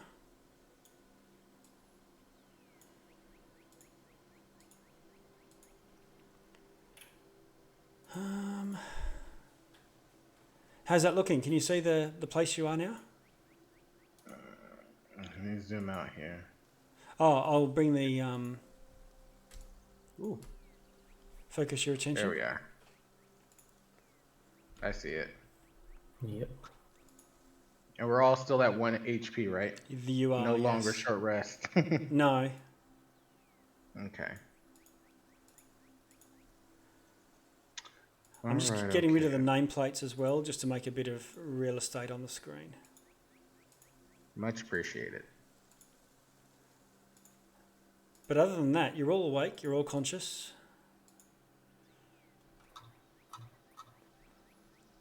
Okay. So, we're currently outside, right?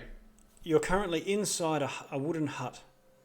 A wooden hut. Okay, okay. There look like in some sort of holding cell. There's 2 holding cells in this room. One that contains you 4. Another one contains a frog person. Okay, okay, gotcha.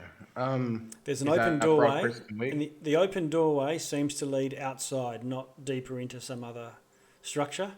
And you can see a couple of boards in the distance. So there's some sort of planks set on the ground. I'll What walk over to here to see if I can talk to this frog person. Okay. And I think with And that, shall we just, it's 10:15, so we're about halfway through. Now that we're at a completely new locality, shall we take a quick 5-minute coffee break? Yeah, I'm Sure. good with that. Yep. Okay. All right, I'll see you guys in a bit. All right, see you in a bit.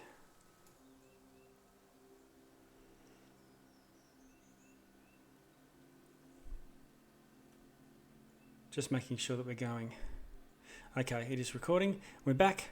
So we find ourselves in another cell. This time, one more specifically designed to be one, and you are somewhere else. Mossy, earthy ground. I think I gave the description last time. And there is a frog person. I think we left it with Theo. You were approaching the bars. Yes. Yes. I was gonna see if I could have a quick conversation with the frog person, Okay. if I can see them. And basically, I want to know exactly where we are, who's, and what can I possibly expect. Okay.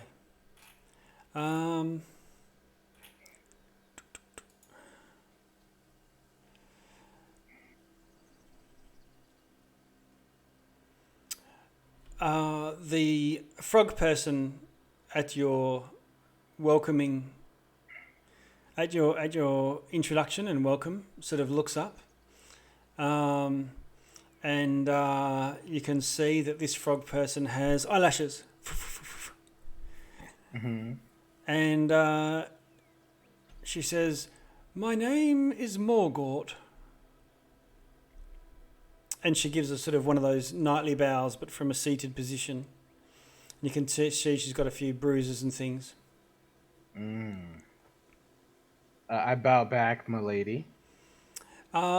She seems to be dressed in a it looks like rags initially.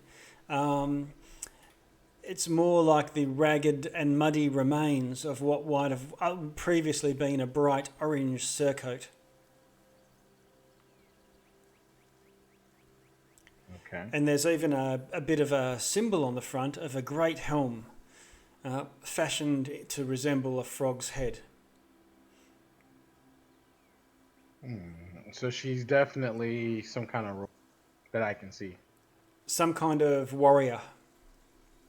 Oh, warrior. Okay. This is like the the surcoat that you might normally wear over the top of plate mail. Okay. I'm gonna ask her. Does she know exactly where we are and who's in charge? Yes, unfortunately I do. We are in Downfall. The Soggy Court. The realm, the domain of King Gullop. King Gullop. Okay.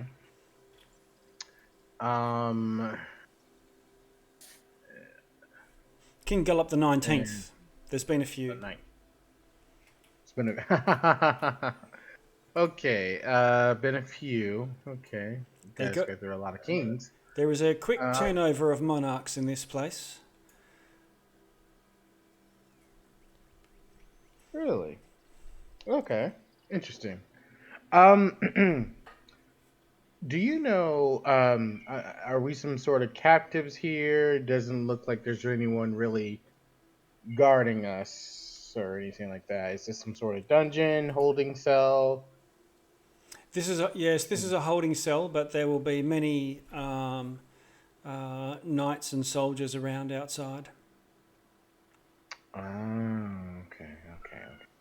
I'm due for execution on the morrow for my crimes. Oh, well.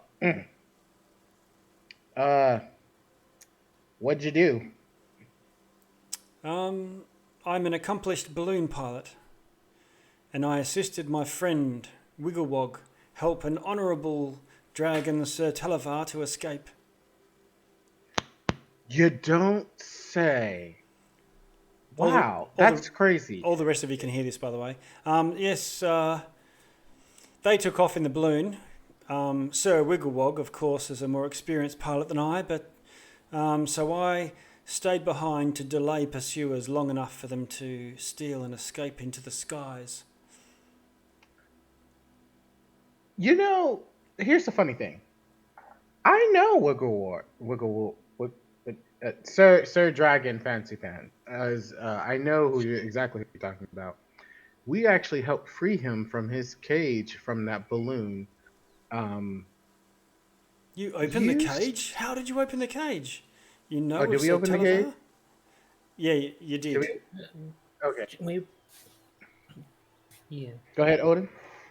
We brought him to Jingle Jangle to govern. That's open the cage. Why didn't I think of that? Because you're not as clever as us. We assumed it would be some sort of magical lock. So, from what I understand, you said you can provide an escape of some sort, but via air balloon, correct? Ah, yes. Would you mind helping us with that if we could prolong your execution date? If we can escape together, I'm in. I thought you would be. All right, okay. My lady, hold that dear thought. I'm going to go talk with my friends. And obviously I would relay all the information. Well, you guys heard all that. So I don't need... There is a balloon you could probably steal. Oh, yeah? Where? Well, it's in the... just outside. It's a large area, the Soggy Court, but there's area to area joined by walkways. Gotcha. All right. Let me have a conversation with my companions. Okay. So we're in the Soggy Court, which is somewhere where we kind of wanted to be initially.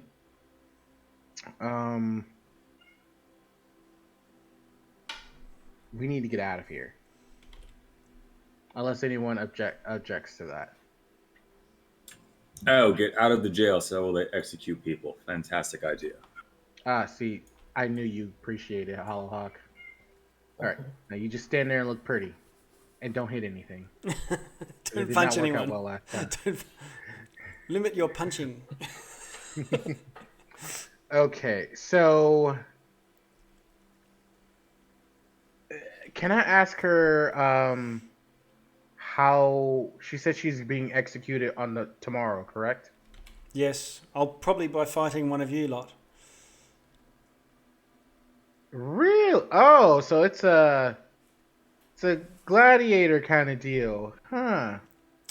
Yes, we'll probably be thrown into the proving grounds. Interesting. All right, Hollow Hawk. I think we found your home. Let's see. Let's see. Okay, so we know that she's being executed tomorrow, probably by fighting us. So we will most likely be thrown into a ring tomorrow. I would expect I so. have an idea.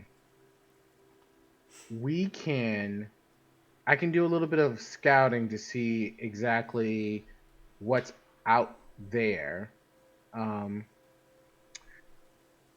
and we can rest up in here, ideally. Or we can try to break out and most likely get caught together, get hit in the back of the head again, and wake up tomorrow. That's what I have. Anybody have any other ideas?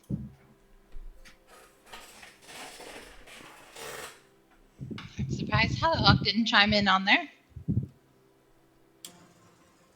How so? Just throwing fists everywhere. I mean, if you want to punch the door, be my guest. If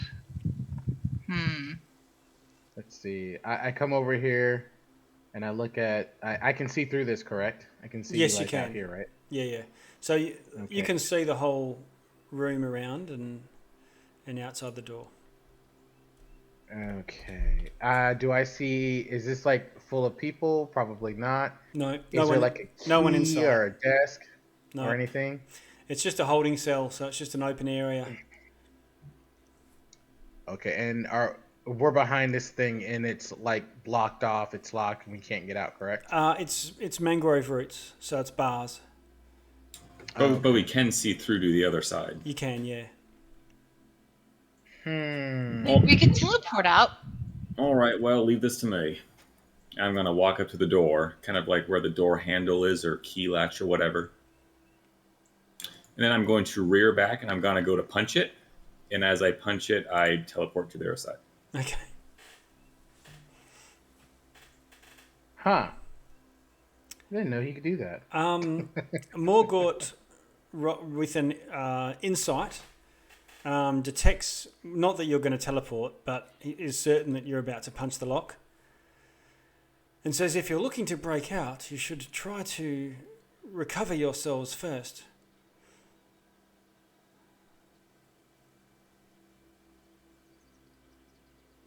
Don't rest all night, That's probably obviously. a good point. Don't rest all night, but you've only just been tossed into this cell a couple of hours ago. Well, if you're sure that they won't do anything with us until tomorrow and they throw us in a fight to the death, then fair. I think it's Don't likely worry. we may be checked up on, but Morgort's been here for days.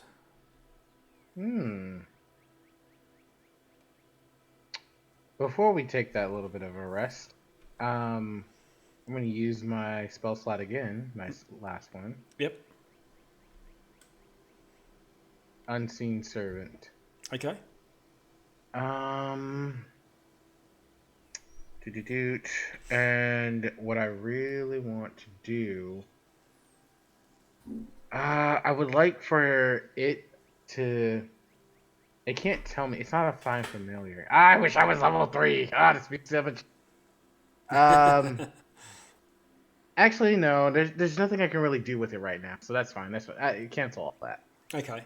Does anyone have any hit dice that they can still spend that they haven't spent already? I think I do. Yep, I've got 2. Got my Okay. two. I got 2 as well.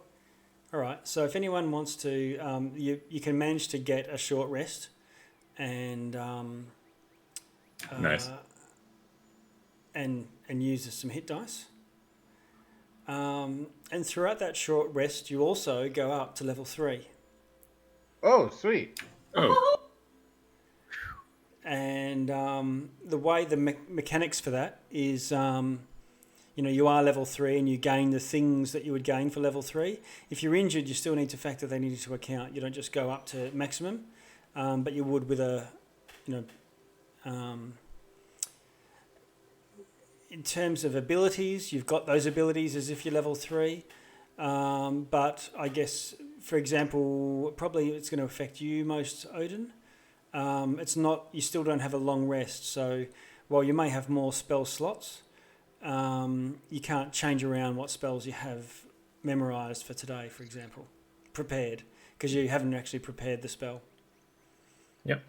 So you might have the capability, let's say you went from 4 to 5 to cast Fireball, you've got 1/3 level, and you now note on your character sheet that you have the ability to prepare it. You don't have it prepared yet without having a long rest. But you've got a 3rd level spell slot up your sleeve, or 2nd in this instance. Yeah, you can at least upcast something Yeah, true. already. Yeah. All right, sweet. So now we level up. Okay, awesome. It's like the DM heard my bitching. Yeah. I thought about doing this, but afterwards I thought, oh shit, we should have done that. Finished and gone for coffee then, so that people could do their thing. So, Odin, what happens to you as a result of going to level 3? Or are you going to surprise us with a new spell at some point? Yeah, I will probably surprise you because I still have to pick it up here now. Okay. And what about you, Hello Hawk? I'm thinking that either through the influence of this here goddamn Feywild, or through some kind of delayed thing from a backstory thing that you know of, that I go wild magic. Nice. Okay.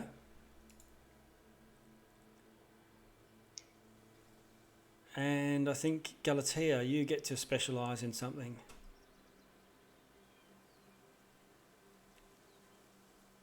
Oh, yeah.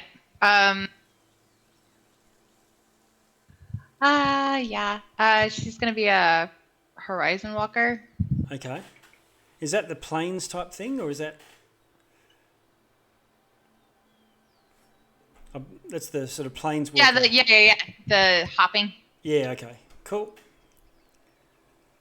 Apt.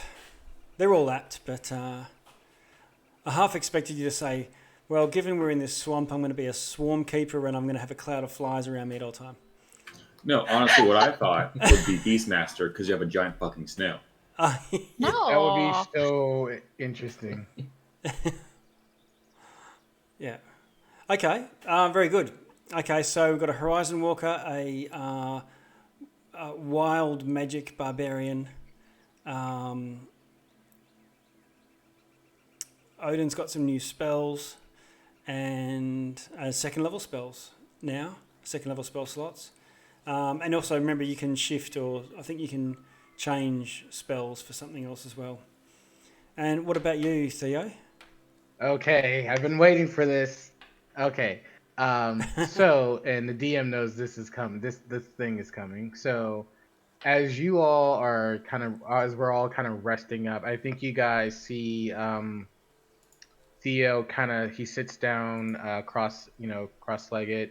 He looks like he's kind of meditating, but you can tell he's really concentrating. He's like doing a very quiet whisper, and he's just very, very, very focused.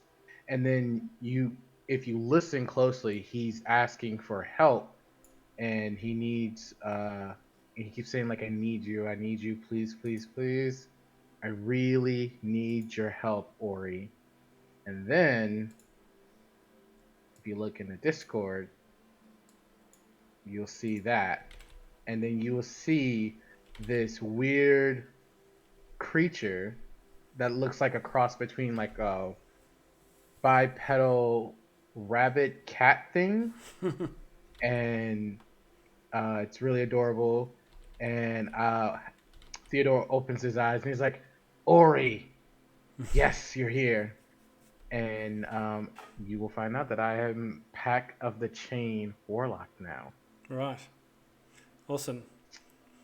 And for some of you may recognise the colour is the same colour as this little mote of light that was bopping around Theo in the carnival.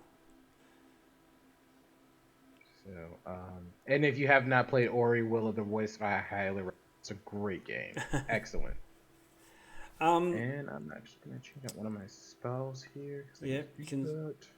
Morgort, over the course of this time, explains a little bit about what it's like outside. It's fairly fractious, and the nature of the Soggy Court is highly political. There's always groups scheming against others, and but generally there's always people going about here and there. It may actually be possible for us, as we're moving around, to move without challenge. It's not a well-controlled group. King Gallop rarely even leaves his area, his court. Really?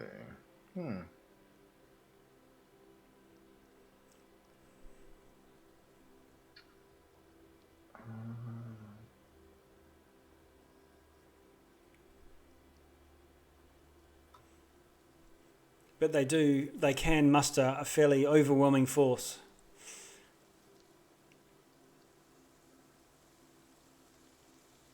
And Morgort doesn't recommend engaging in sort of full battle with the Bullywug monarch and soldiers.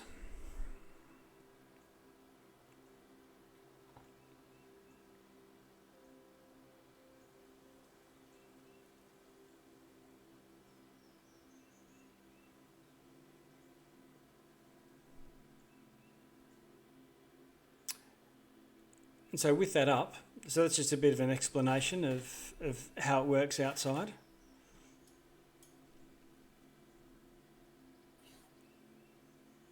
Okay. He says that there is she says that there is a broken balloon that's being repaired. It might be one that's possible to fix, or if we can get it fixed somehow, steal it.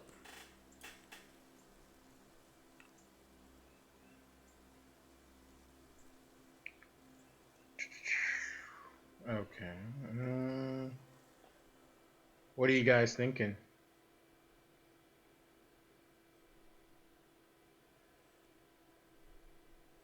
I think, Hello Hawk, you can sense here that your lost thing is somewhere around here.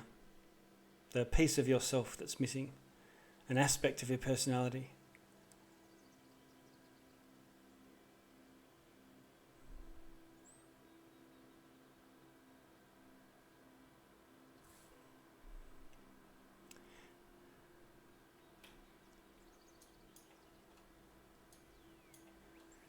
And Theo, you're still on 1 hit point according to your token. Can you adjust that to whatever you're on? Yes. Sorry. That's all right. You do. At 24. Ah, 24. Yeah, adjust your maximums too if you haven't. Do you know how to do that? Or do you need me to do Adjust. I do not know how to do that. that? Okay, it might not be possible with a player. Galatea?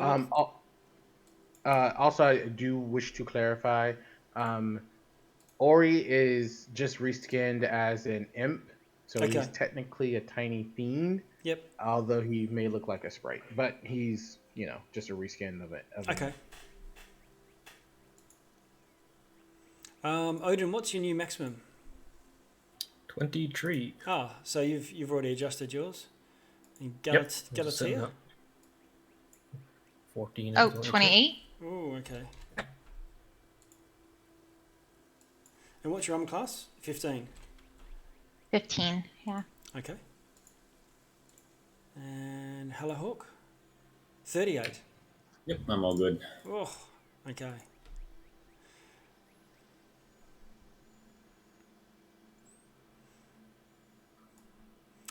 So, Morgort says that she's willing to come with you. What are your goals here? Why are you here?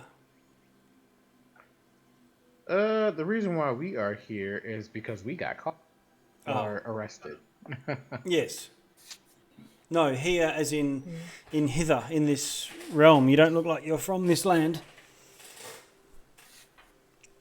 No, we are not. We were actually here to find a hag who may have been kidnapping kids, or kids were being sold to her. Something very illegal, if you will.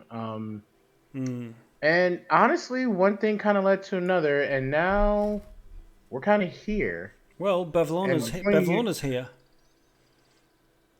And she has a between cottage. you and me, I don't really know these people, but Bavlorna's a recluse. She hardly ever leaves her cottage. She's never seen her. Morgort has never seen her. But her thing that she's famous for is making bargains with visitors. But be careful what you bargain and how. Oh,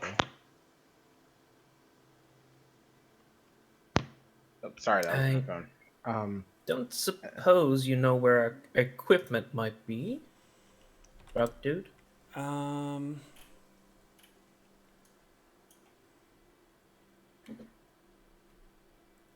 Let me just rack my brain.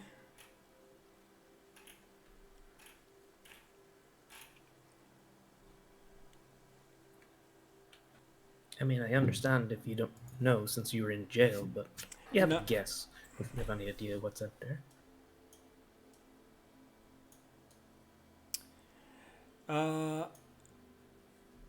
I do, most likely, where it would be held. Just to the south of here. We're on an island joined by a small peninsula that joins onto King Gullop's court. And there is a larger structure to the south of us.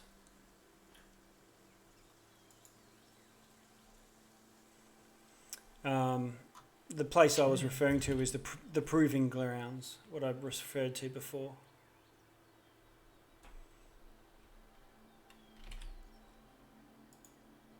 And what can you tell us about the proving grounds other than you need to prove yourself? Well, it's where it happens, but it's just a large tree with a few different rooms, a few different chambers, and when I was taken, I have been there before. I'm a knight of this court. I've been here for many years, but most likely it's basically the closest to the holding cells, so I think they would keep gear there. All right. Well, there are guards. Would they give us any gear if we do enter the battle? Yes. In the proving grounds, you'd have nothing but a weapon, or a weapon and shield. Okay. Interesting. Then we gotta kill you. Anyone who has commits a wrong in the Soggy Court has a trial with two combatants, the accused and the accuser, or surrogates representing them. They're both shackled, and they fight until one is dead, proving that justice is served.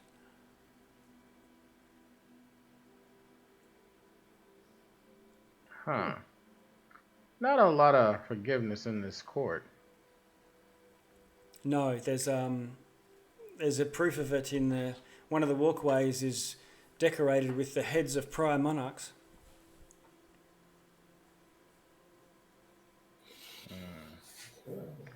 Okay. Well, They incessantly chatter to each other about who was the greatest monarch of them. They yet live somehow. Morgort sort of frowns. it sounds like a sweet, some deal making going on there. Mm. Question: is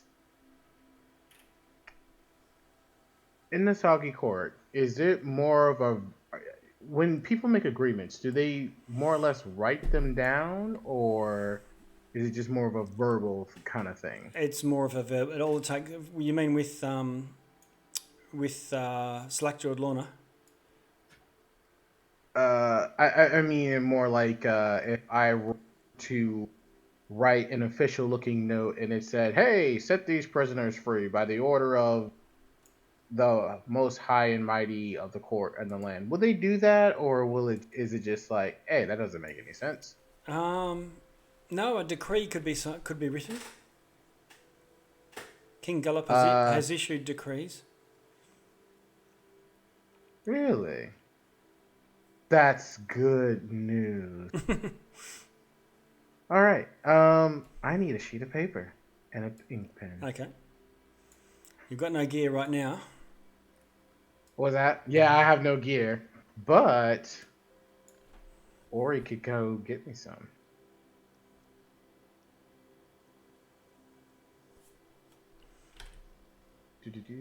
Oh, so can I use Ori to hunt down some ink and paper for me? Or actually, yeah. Or would what would you like me to do? So you can give Ori an order, a general order, and can you see? You can see through Ori's eyes. Oh yes, I can. Yeah. So can you? If I put Ori just to look out the door, can you see that? From him, no, I can't.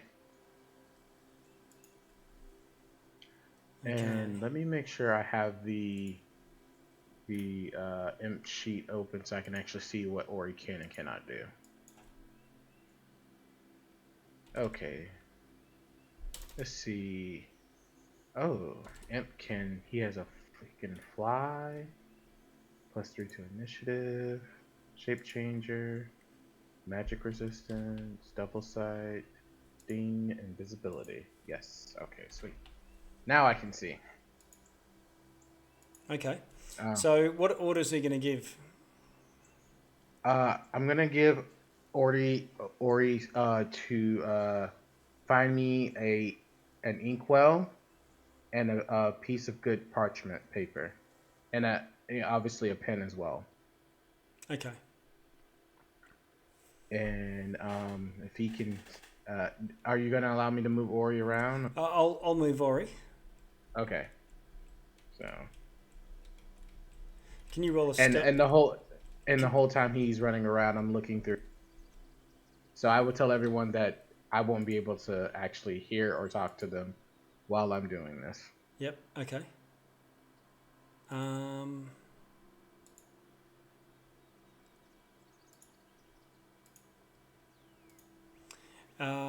And what is? Or can you roll a stealth for Ori? Yes, I can. Let's see.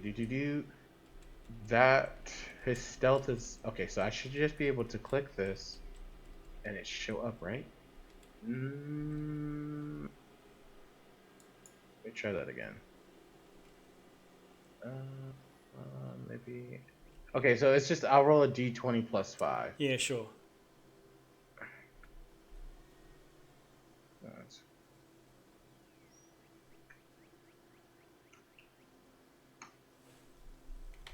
20.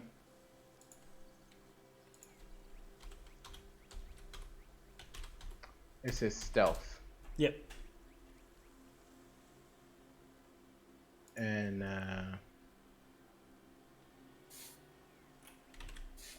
okay. So you send Ori off. Ori sneaks past 2 bullywug guards and into a place. And managed to... Do you have an ink and a piece of paper in your stuff? Let me double check. I'm 90% sure I do. Inventory, backpack. I have an ink, 1 ounce ink pen, and parchment, 1 sheet. Yes. Okay. Can you roll 1 more stealth for me coming out? Gotcha. Okay.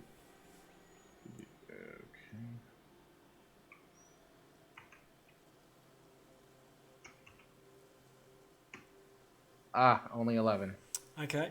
So Ori returns back to you with a piece of paper and ink and pen. Lovely. I say good job, Ori. I knew you wouldn't let me down. And for the rest of you, you should actually see the map start to grow. I've put it in Explorer mode so you can start to build a picture of the layout of this place. And then the next thing I'm going to do, let's see. Did Ori pass any official looking desks or anything like that on his No. way in? Like No. a chief of officer's desk? No.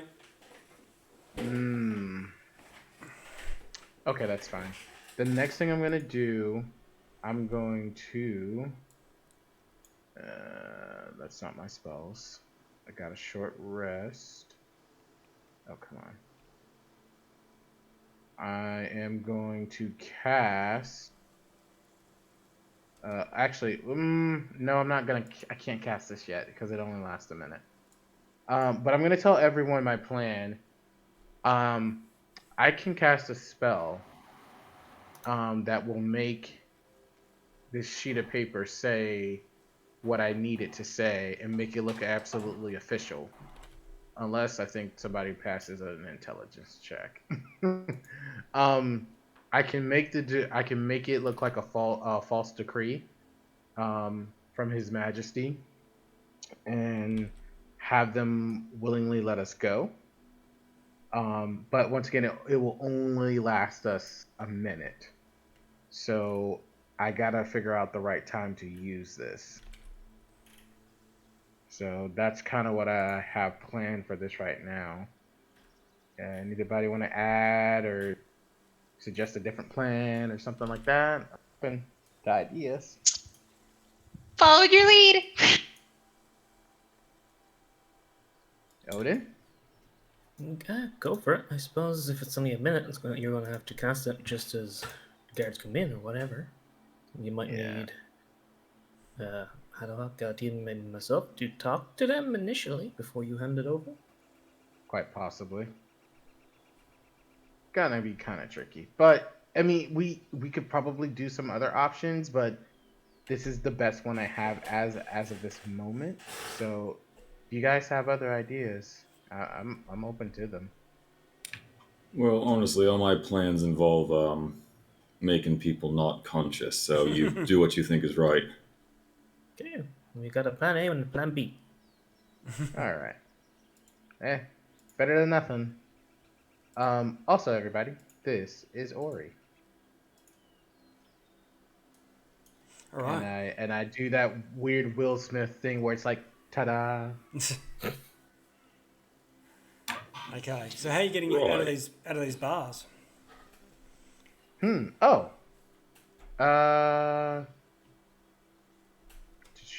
How are we getting out of these bars? Hollow Hawk? I don't have a thing. I don't have my stuff.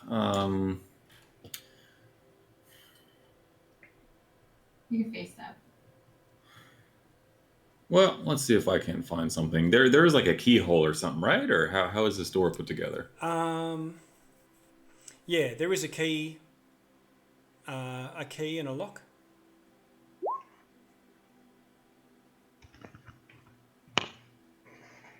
That would be the weakest part in terms of physically breaking it open.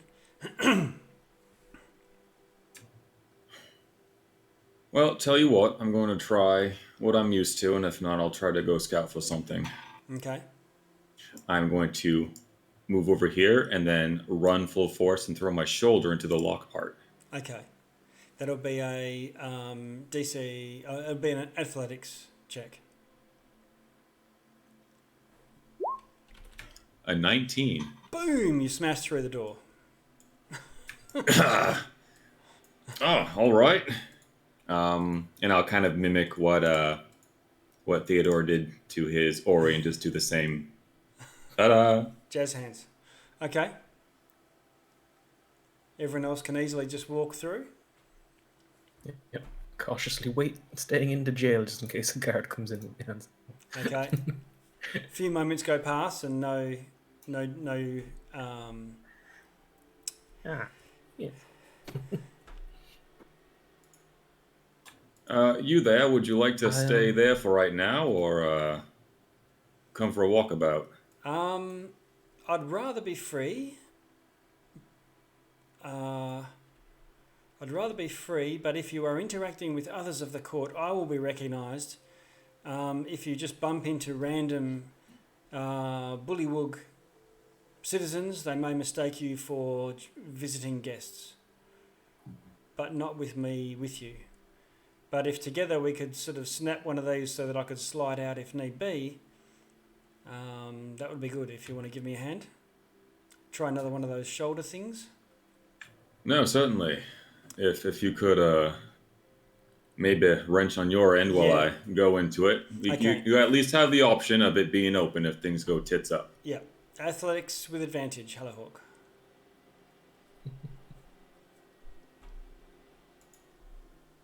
A 15. That does not break it. Hmm. If someone else wants to try, they can. Oh, I think this door's made of stronger stuff. Someone else get in here.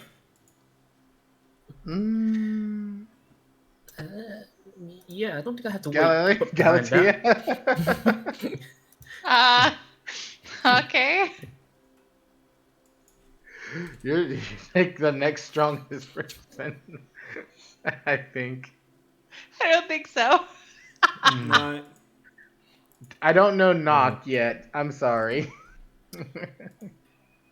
Let me try something, and I'm gonna walk over, and I can do this because it's only verbal and somatic. Acid splash continually every 6 seconds. The lock. Okay. Hey. Yep. All right. So you weaken it, and keep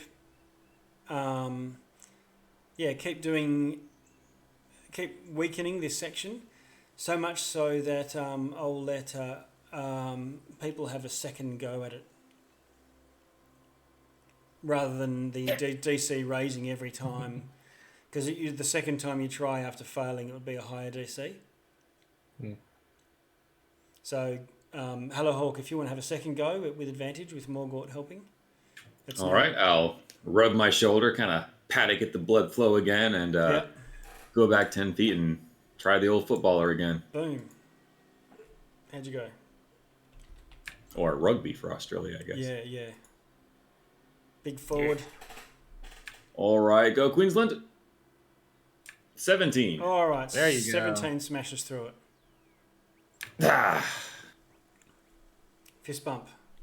Morgort gives you a salute. Oh, all right. Yes. There you are. We might be back. If you're not back, once you've finished your affairs, come see me here, and we shall quickly race to the escape balloon. If I don't see you within, what should we say, 8 hours, I'll make my way to the balloon myself. Sounds like a plan. Good plan. Are we sneaking out of here or walking out like we own the place? I think sneaky would be our best way. I don't think anybody's in heavy armor, so it is a decent way to try to go about this. Right. And I can have Ori scout ahead for any potential guardsmen, which is really nice. Right. I think if anything, we can try the subtle route, and if we're found out, try to bluff our way there. And failing that, we resort to punching again. Okay. Hey, look at that. We got tree plans this time. Building an alphabet. We're getting Let's better. get going. So now there's a party of 5 again. And you move outside. Can you see? How's it looking now? Good. Yep, good. Gives you a bit of visibility. It is very foggy here, more so than the brigands Tollway where you got captured. You can see to the south there's a few rusted old weapons and armour and things on the ground, and attached to a tree there's a giant post with a chain attached to it. And looking further south, I think it's within your vision. No, not quite. Where do you want to go, guys? So when I was gonna say when Ori was out there scouting, I think he saw a few guardsmen. I think he saw a big ass alligator. So do we want to try to get everyone's stuff back? Is that what we want to do? Because we had some pretty nice stuff. I had a potion of invisibility, and I know Galahog probably really wants his glaive. So if we're gonna do that, we would either have to sneak or try to knock out a few people in the process. Well, maybe I could sneak over there, gather everything, sneak back. Yep. Galatea, you're pretty confident that once you move off this walkway, it's about it's difficult ground, soggy, boggy, squelch up to your knees. But if you stay to the wooden beams, it's normal movement rate.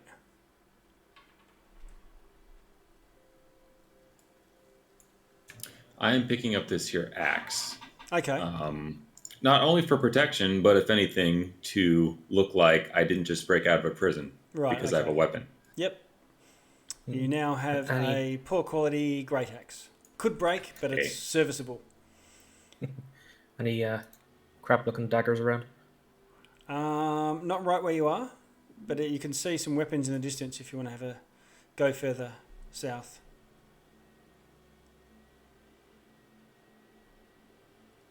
From where you are, you can spot one over looks here. like a tiny one there. Yep, you got one.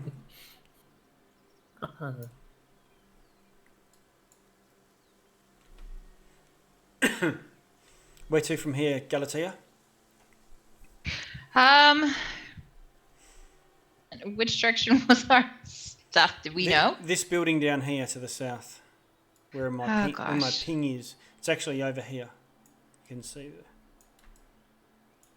So I guess I'm gonna head that way. Okay, everyone in tow? Yep. At a respectable distance, just in case. Okay. If she's being stealthy. Yep. So this should be expanding your map as you go. Everyone's following you at a respectful distance. You look over your shoulder, Galatea, and there's this little throng of 4. And eventually, Galatea, you get to a point where you can see a bit of a peninsula going out west. However, the boards stop because it's higher ground just there, but there is a bordered boggy place going further south towards the structure that Theo told you about.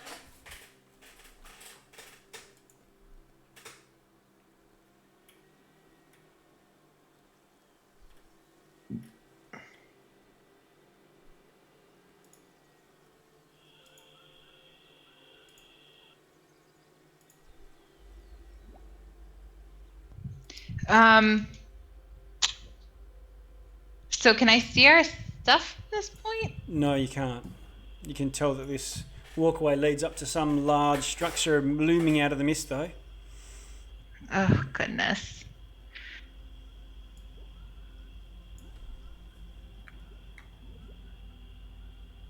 Continuing on. Yeah.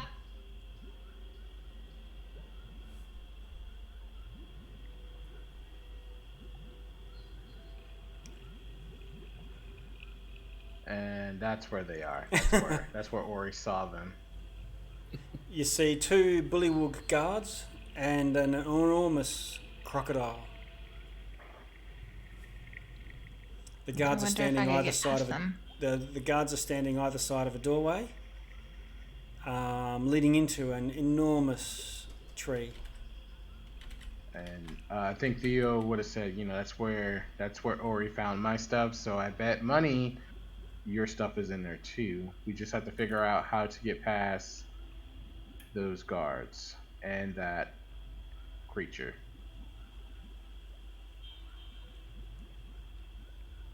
Easy peasy, right? Yeah. Do I have any spells that could actually help with that? No. I think Might have been able to make a distracting illusion, but I need an arcane focus for all of that. Yeah.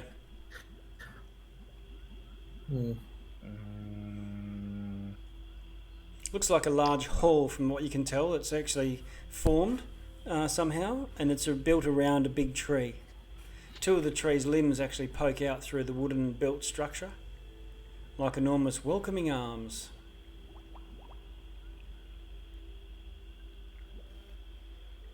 I'm gonna let you do you, girl. Yeah. I'm gonna let you figure out how to get in there. Yeah. Oh God, I'm not sure. Is this a completely like domed building? There's no like open roof or windows or anything? Looks like it has a roof. I guess I could fly. That Did would you- be helpful. If the party's okay with that, yeah, I'll fly on top of the roof, and then I guess I could have Ori sneak me some stuff one at a time, and yeah, we could do that. I'm fine with that. Ori and I can go get it. Let's try that. I would. Right. Ori flies up. I ran out of things. Ori flies up, and you see that it's got a solid roof. A solid roof. Okay. Yeah. Can I fly up with him as well, or would I need to make a stealth check? Oh, they're watching you come. Oh, they see us. Yeah. Oh, but they're not doing anything. They're looking curious and holding their glaives. Okay, I'm gonna. Yeah, wasn't tracking that one. Yeah, same. Gonna walk up to Galatea and press the digitation. I'm going to make a small little trinket with the symbol that hair had and give it to her. Okay. See if they let you in with that. Okay.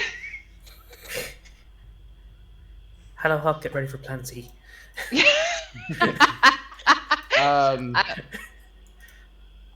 As I'm standing over here, I guess what I'll go ahead and use this spell to cast illusionary script. Okay. You write on a piece of parchment paper. Let's see. You and any creature you designate when you cast the spells, the writing appears normal. Written in your hand, it conveys whatever meaning you intend when you write it. To all others, writing appears as if it was written in an unknown or magical script that is alternative. You can use writing to be an entirely different message, which is what I want. Written in a different language, although the language must be one you should know. Okay, yeah. So basically, I would write something of, these persons are granted full access and accommodations. Sign the Grand Court Marshal. Okay. And you said it's intelligence. Is it a saving throw or? Let me check. Or is it just like your deception versus their insight or whatnot? Whatever you would normally do with a conversation. It says, should the spell be dispelled, the original script and the illusion both disappear. A creature with true sight can read the hidden message. I don't think. Oh wait, this is the duration of. Oh, the casting time is 1 minute. That's what I got wrong. Duration is 10 days. Holy shit. And there's no check, actually. It just says it has to be dispelled. Right. Okay. So they might not believe it. Okay. So that's similar to you trying to convince them with words, Yeah. but you've got something written down. And yeah, I try to make it look as official as possible. If Okay. they stop me, if they decide to stop me, I'll just whip that out. I'm walking Okay. like I kind of belong here, basically. Right. But Galatea, you've got this token. You approaching with this thing? Yes, I'm Yeah. gonna start approaching with this while I'm assuming he's gonna start flying over, Okay. so kind of keeping him distracted. One of the bullywugs is sort of holding a chain with a crocodile attached. The crocodile is pulling. It's like, a guard with a Rottweiler, and it's sort of pulling, but he's sort of jerking on it. And the other Hissing. one looks at you and says, "Hello. Ma, Hello. Just I haven't seen you here before."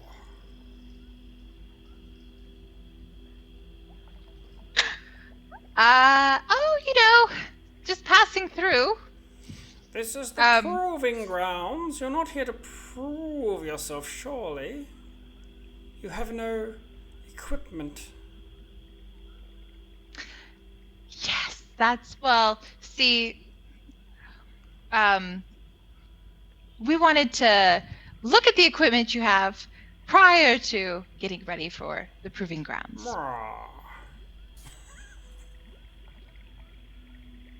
Can you roll a deception?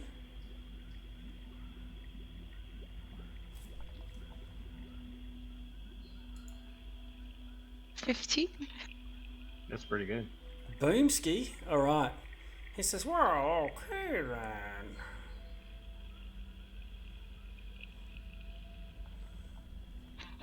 Lovely gator, by the way.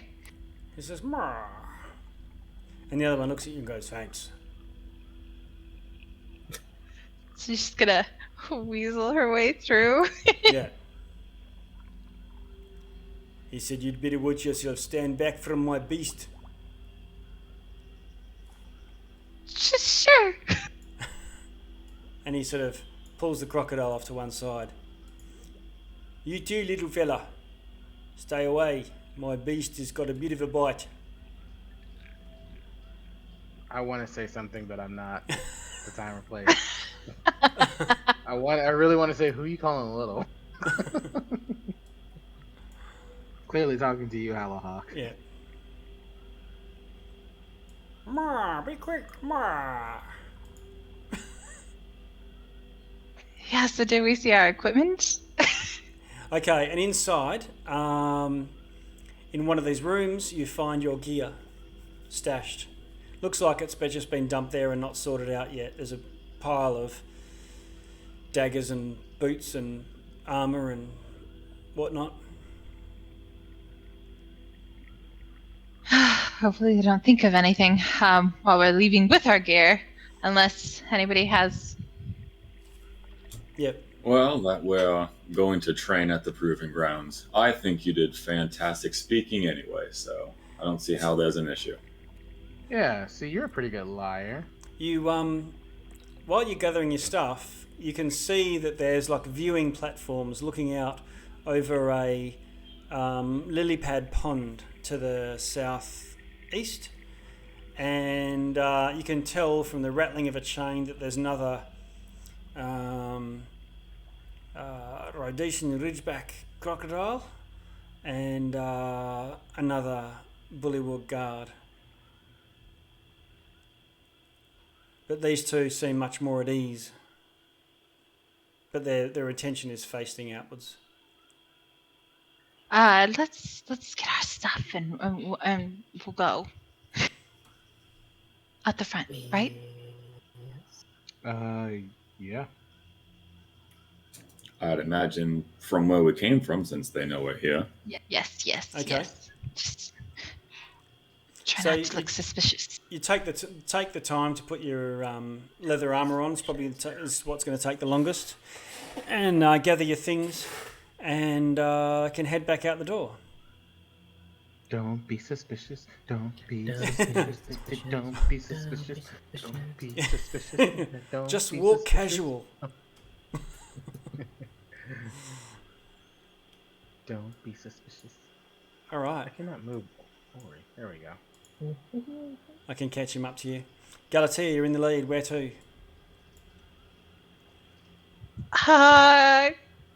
Oh, I don't know. Would there be any extra weapons lying around? Or I guess I could just give her one of my daggers. What are you looking to for? help. I was gonna see if we could head back to the cell, or at least if I could run by the cell to drop off a dagger towards the imprisoned female warrior. Ah, right, frog yep. warrior. Sir Morgort. Yes. Yeah, there was a few, that they could break their poor quality just from rust and disuse, but there was swords and things laying on the ground in the proving grounds where those two chains were. Okay. I suppose we can go towards the peninsula. Okay. Okay. Yeah, Where's I'd that? say so.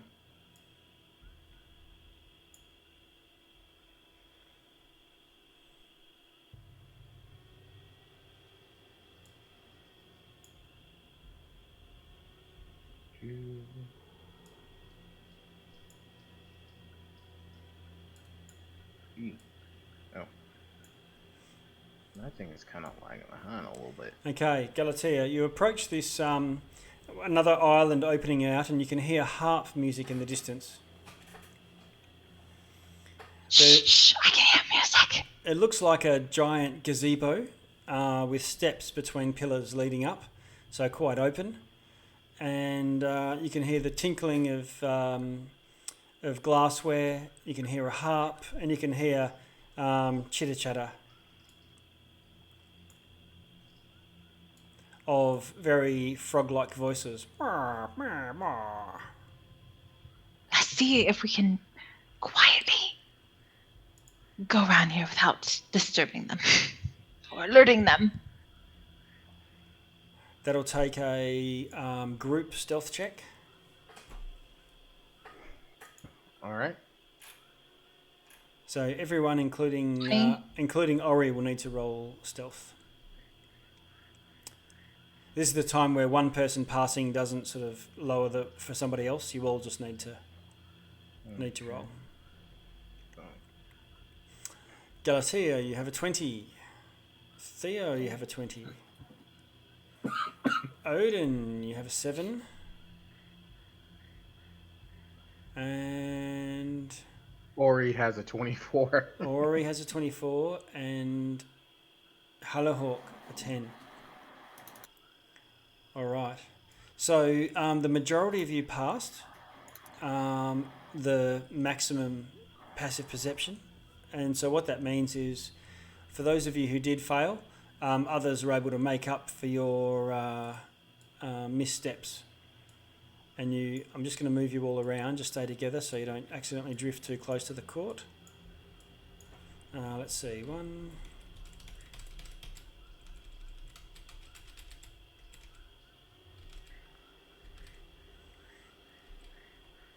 And you finally make your way. You loop around the gazebo, and you see a head on a spike and a walkway crossing to some other place in the distance. Such a weird choice in decor. The flat wood plank bridge spanning an arm of the lake is lined with on one side with a row of bullywug heads on wooden spikes. There's a strange small figure just sitting morosely, dangling its feet over the side of the walkway. Seems to be sort of talking to itself and very down in the dumps. Good lord. Galatea, don't be rude. Go say hi. As I nudge her forward. Hello there. Just passing through. Yeah? Kind of moves around it. You talking to the heads, or are you talking to the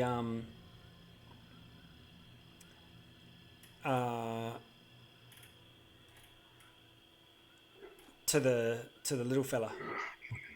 To the little fella. Okay. All right. You turn to the little fella. To the little fella and the heads. Okay. So the heads seem to be all chattering to each other, and one of them says, more people. I didn't see them come. What are you doing? Just passing through. Did you meet with King Gullop?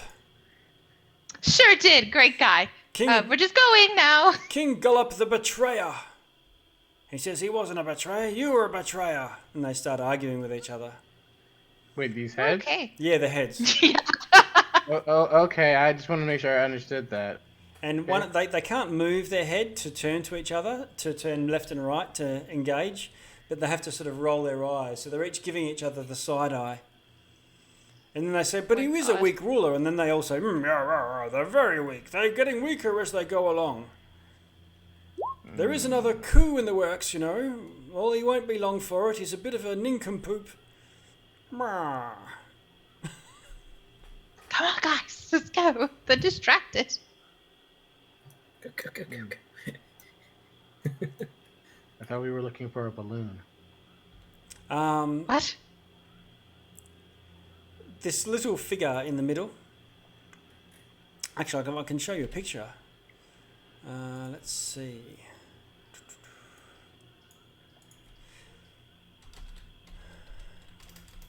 Yeah, he sits dangling his legs over the edge, and as it turns, his head is not a head. It is a pumpkin, like a gourd.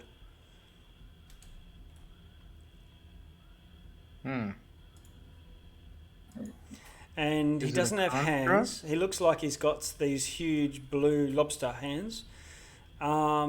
No actual legs between his pants and his boots, just sticks. Looks like, an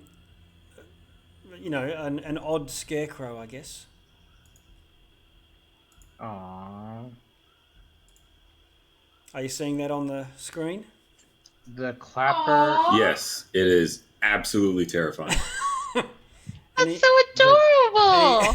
The clapper claw, the scarecrow. And he's looking a bit morose down in the dumps, and he's sort of dangling his feet over the edge, and he looks at you and goes tick tick tick tick tick tick tick tick.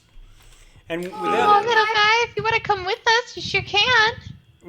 What? Without any evidence of a mouth,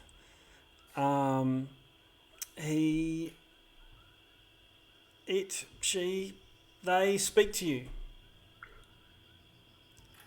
And says, oh, hello. Hello. My name's Clapperclaw. Hi, Clapperclaw. Oh, God. He looks left and right and says, What? Who are you? What are you doing here? Well, I'm Galatea, and we're escaping, and you are welcome to join us. Theodore puts his hands on his face like, oh my God. We were just looking for the balloons. We were not escaping anywhere or anything because we have no reason to escape. Right? Sure. And she winks twice. She's like, but if you're trying to leave too, because you seem kind of sad, you can come along. You got brought in here upside down, tied to sticks. By those... We sure did! Did you see us? Yes, by Agdon. We're famous, Odin. Agdon the thief. He stole my head. Wait, what? He stole my head. Your head? No. Oh, jeez. Start touching my body to steal anything. Oh, God. That's a little extreme. He just took our tools. Did you see it? You didn't happen to see a magnificent stag's head? Oh. Stag's head. Stag? A great, No. a great rack, feet across, very sharp horns, antlers. Oh no. Mm-mm. Never I don't mind. think I have. Goes back to swinging his feet. He sort of pats his gourd. He says, "I'm a little self-conscious about this one." And he sort Oh, of, don't worry. You look stunning right now. Can No, we you help don't. you? it keeps Halahawk's face palm. it keeps wobbling, and as he looks around, it goes blah, blah, blah, blah, blah, and sort of. Oh, And I have to keep straightening it. Well, maybe we could help you. Do you need help? Do you know where they put your head? No, I don't. But they did. They were talking about their tithe to Bavlorna. The rabbits. Oh, I think that they probably have to give some of their ill-gotten gains. you think that they took your head to give it to the lady? Slackjaw, we call her. Slackjaw, yes, that seems appropriate. Well, I Well. think Bavlorna lives in her cottage, and he sort of looks up. She watches. Oh, one of those. What should we do? Should we help him? What do we get out of Missing a it? head. Yeah, and I'm missing home and my warm bed, but you don't see nobody Get helping by me. without a head. Right, the fuck are we doing fine. here? Let's go. I mean, I would not mind helping if we got something decent out. Can he at least tell us, yeah, can he tell us where that balloon exactly is? Like, what does he actually know? The balloon. There are two balloons. Yeah. Two balloons Go I know. on. Two balloons I know of. One is further on. The other one's just back from where you came from. So we passed it. You go back that way past King Gullop's court, and then there's the proving grounds. The holding cells, and only just behind the holding cells there's a balloon. Ah, okay. Okay, so we know where one balloon is. We just passed it. So we can go back the way we came, which we know what's in those general areas, but we have to sneak back past the court again. But you have no idea where they're hiding your head? Well, if it's with Bavlorna, it will be above. Looks up. That... I look up too, and do I see anything up there? You see mist. She lives in the mist. In her cottage. Okay. Well, buddy, that sounds like it's gonna take a while. I tell think you we what. have the time. Nope. But don't we need to know about Slackjaw? Where are I you? mean, we do. When you but- go, where are you going? Good question. We were going on a trip. You know, up there, and that's why we need a balloon. I can show you the way to Thither. There you go. See, he's helpful. You I kn- really just want to keep him as a pet, don't you? Really? know- Like, Theo's like, you're really... I know the secret ways. Oh? The secret ways through the mist to Thither.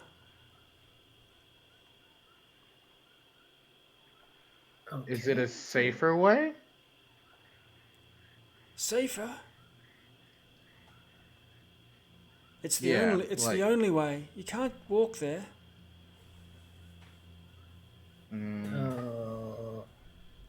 What do you think, Halahawk?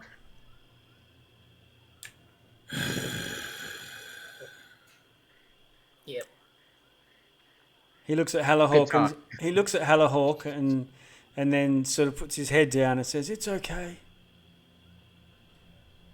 Oh, see, look what you did. You made him feel self-conscious. We should really try to help him, and then he can help us in turn, and then maybe he can stay with us. Theo. Hmm. Can you punch me real quick? Sure. I'll roll that hit.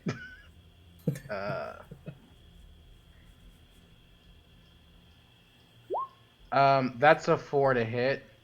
Well, I'm letting you do it. Yeah. Okay. It'll be an automatic I hurt hit. my hand on your face. Theodore, this is not the time. You asked me to. No. Well, I guess I'm not still fucking sleeping. All right. All right, get your ass up there. Thank you, Majesty. Oh, fuck. He knows you too, Halahawk. He knows you too. Mm. Just remember, fella, comply, don't die. All right, that's the motto. Let's do it.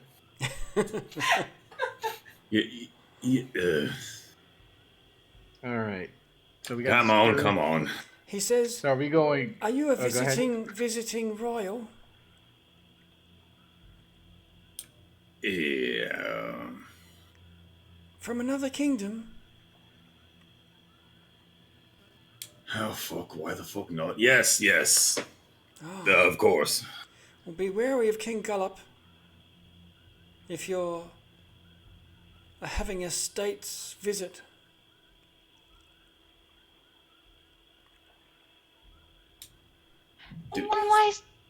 Go on. He's an idiot, but he can't be trusted.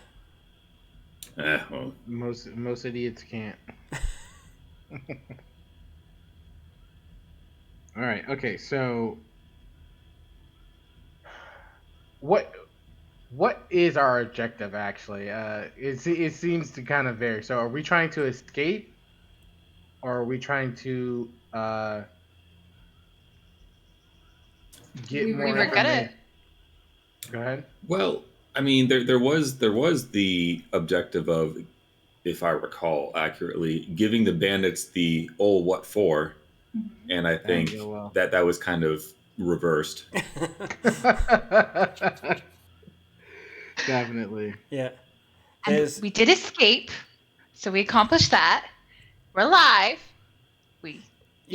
And Theo, you also know, I think from last week, that the hags are responsible for overthrowing this archfey Zybilna, who is your protege, mentor's patron. Okay. Gotcha. Okay. So for some, I think if I'm going back sessions here, so it'll be easy to not recall. So just replaying that is find out what happened to Zybilna, help where you can, and report back. And if you can put his mind at ease, then you get the reward. And I think, at least in my notes, Bethlana actually is the one with our missing things. Okay. Gotcha. I think that's at least the case for me. Yep. Yeah, same. Okay. So we need to find this Svetlana, or at least one of these hags, basically. So, and this guy knows one of the ways to this. Okay, gotcha. Okay, I was a little jumbled there. Yeah. And we have Bethelana in the mist above, and then we have a Frog King down here.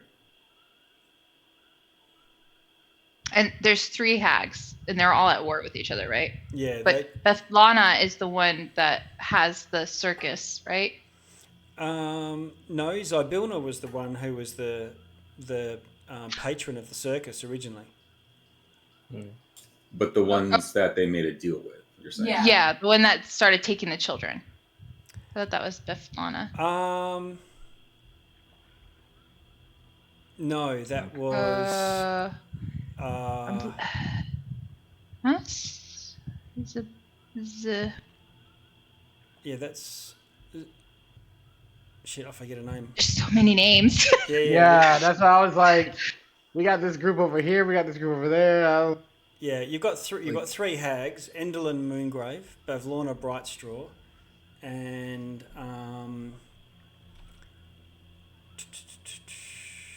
Gambata, is it? Or- Scabatha. That's I it. thought Scabatha, Okay. Scabatha Nightshade. Very good. Okay. So I think Scabatha Nightshade is the fond of child labour. that's the one who. Okay. our OG. There we go. Okay, so So we head back the way we came, get that frog who can at least fly the balloon, and we have a guide now. So there's 2 pluses if we do Yeah. it that way. there's also something going on with this court. I think Theo would want to see if he can get any more information and actually see what's going on with this whole court situation. Well, the king, one of the ex monarchs, told you that in a sort of conspiratorial tone. There's a coup in the works, don't you know? A coup? Who's trying to run a coup?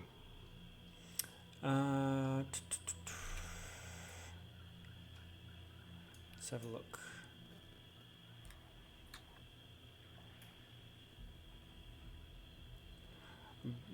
The Baron of Muckstump.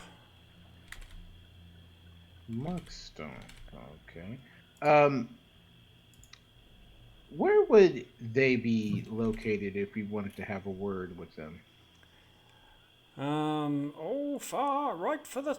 far to the south, in the middle of the Soggy Court.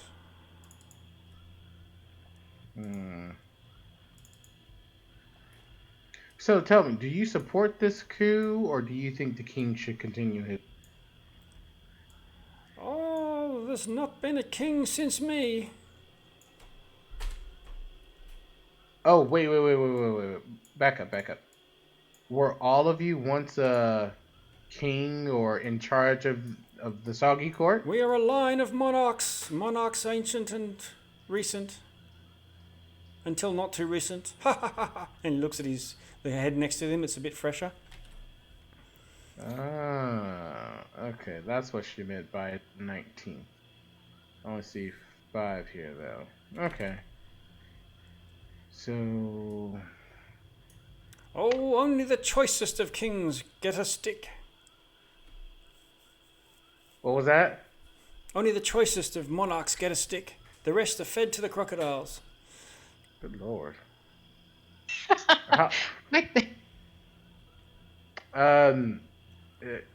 How long does someone stay king on average? Or in charge? Oh, months sometimes. And then one of them says, bullshit. It was a week for you. Okay. So, guys, I see an opportunity here. There sounds like there's a coup going to happen. Now, I think we should pick a side. We can either help overthrow the current leader and gain favor and possible resources of the new leader, or we can help defend off the coup and gain the favor of the current leader. Either way, we gain favor if we help, and that could be very useful. One of the monarchs says, the current one is an idiot and should be deposed. He has no control over this, and everyone does as they please. And what does this new one offer? He will rule with an iron fist. But is that better? Baron of Muckstump. Theo's gonna say to Odin, look here, we're not here for better or for worse. We're here to gain favor and complete our own task. What happens here is irrelevant. So So you're saying flip a coin and pick one? that's a great idea. Anybody got a coin? Do you pick cruelty or chaos? I'll press the digitate a two-headed coin. You said a two-headed coin. Heads on both sides. There you go. Hollow Hawk, you flip it. Or do you even agree with this plan? What are we fucking doing right now? Joining the rebels. We're going to overthrow the frogs. Fucking why? Because, well, what do you think we should do? No, do go on because Look, we need information, and I suggested that we help either start a coup to gain favor, in order to get more information and resources. Favors buy favors. This is the Fae. The king is the only one who deals with Bavlorna, says one of the kings. Exactly, and then you can smile again. So, oh, all right. If this here king does something with what's the name up in the mist, will this coup baron have the same connection if he wins? He'll be required to be the one who deals with she. He looks up.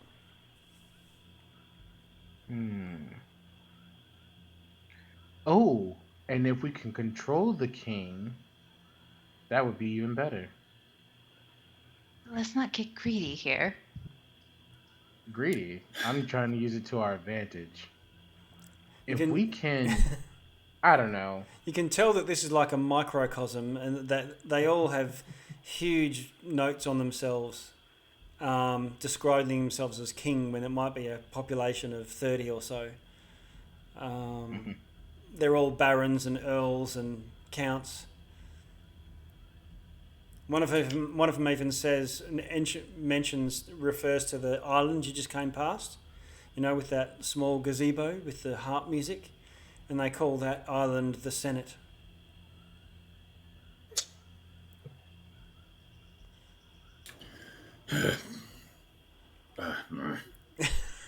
Well, I apologize. I'm having shades of plans from stealing from our employer to help our employer. This reeks of the same thing.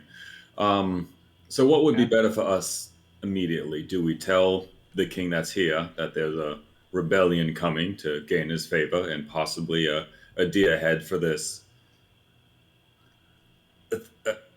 Clapperclaw. thing? Clapperclaw. Right, close. Poor Clapperclaw. Clapperclaw, do you have an opinion on who's better?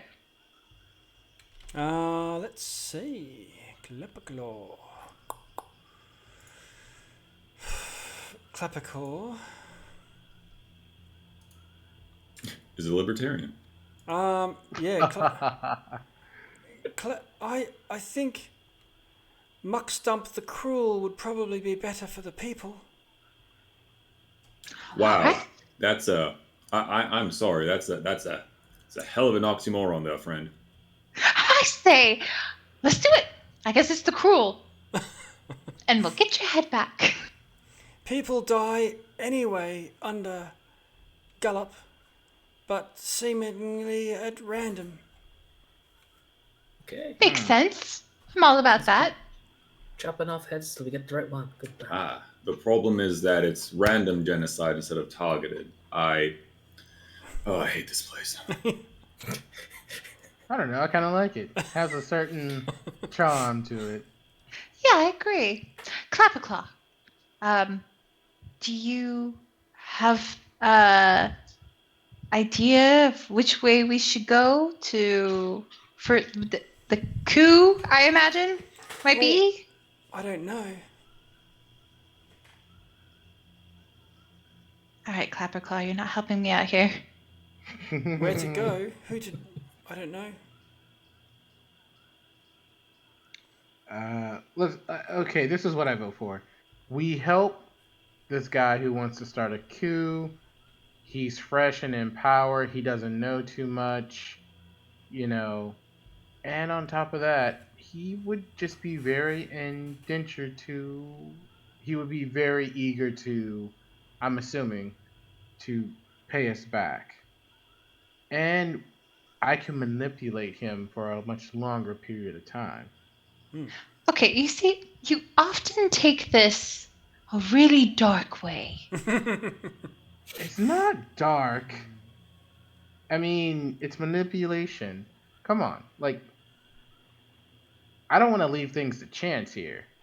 Either we can more or less encourage, and I use air quotations, this new king to do what we want him to do, or he could just decide to not help us after we gone out of our way to help him be king.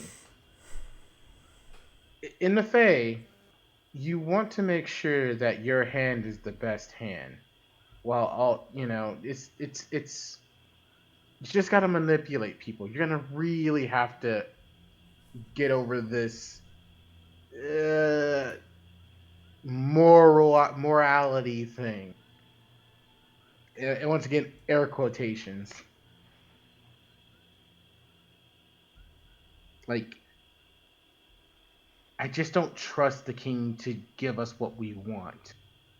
I wish to encourage him to make sure we get what we want. Okay, but there has to be an end to that, right? Because it kind of sounds like you're just gonna keep going with it until you run out of luck. I mean, yeah. Well, the man's honest. I mean, that kind of usually how it goes. And then, Well, Well, all right, we so gotta, yeah, get some clues to where the cruel is. so far we don't have much to run on except for there's a coup, there's two, and we still don't know where we are. Kind of still running. Yeah. well, we can already tell that this place isn't very organized. Hence, how it was kind of easy for us to just sweet talk our way past certain things. So I don't think that's going to be much of an issue. I think our next objective is to find this guy or this other frog who wants to start this queue, which they say is in the southern part of the Soggy Court. Let's go then.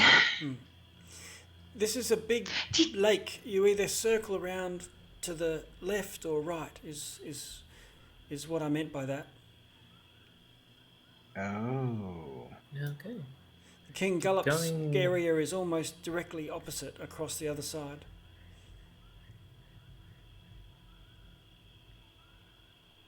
Okay. Well, we better get to walking. Is everyone okay Yeah. with that plan? Or- Yeah. No. Okay. I honestly cannot imagine this being a worse idea, but I am the minority apparently, so let's just go. Okay, so you're going to make your way.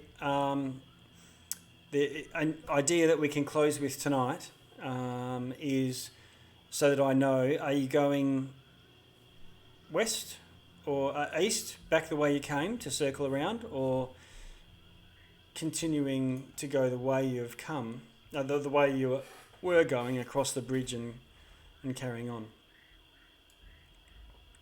You did also have mentioned that there was a balloon somewhere further on, but Clapperclaw mentioned the one that was directly behind where you started, like very close to that building. Man, I guess we could go back since the Clapperclaw said there was one there. Yeah. I think that's a good idea. Okay. Well, before we do, I'll just so that I know where we're up to. So if you are heading back across here, I'm just doing this as a group move. You're just going to have to do another group stealth check, sneaking past. All right. Ori will need to do one as well. 21. Do you want Clapperclaw to stay with you? He offers to stay with you, or sort of keep out of the way until you're ready. I'm gonna say that's Galatia's companion. I'll let her. Yeah, I'm bringing him. Okay. He's your responsibility. I'd tell you to feed him, but I don't think he has a mouth. Okay. Yeah, that head's going to be an issue. He picks up a sack that's next to him, that's full of mouldy straw, and when he gets up, he lifts up his belly and it sort of sags a bit, and he stuffs a bit of straw in, pats it, and then nods to himself and moves off with you. You I'm not don't gonna lie, that's kind of happen. adorable. Are you missing limbs too? Is the head not the only issue? Oh no, this is just my healing. Ah, okay. So we've got a 4 from Theo. Oh no, that's a strength check. I've got a 9 from Theo. I was looking at the first one. A 21 from Galatea. A 6 from Odin. A 19 from His Majesty King Halakork I. And I don't have an Ori. It's 13. Where's that? Oh, that's at that last one. Okay. And is that everyone? I think so. Okay. Except for Clapper there. Clapperclaw. Where is he? Oh, Clapperclaw. What have we got? So we got 1, 2, 3 passes and 1, 2, 3 fails. Clapperclaw. Okay, here we go.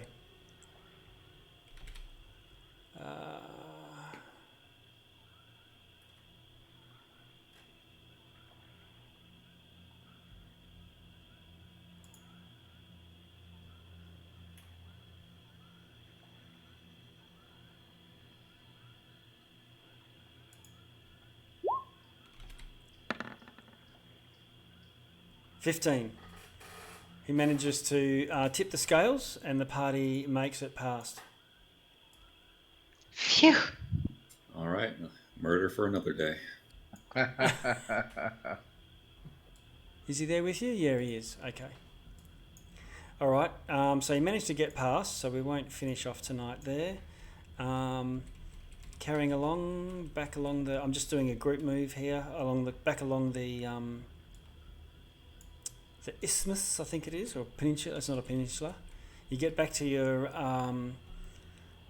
left or right, down to the proving grounds, or straight along to your holding cells. Galatea?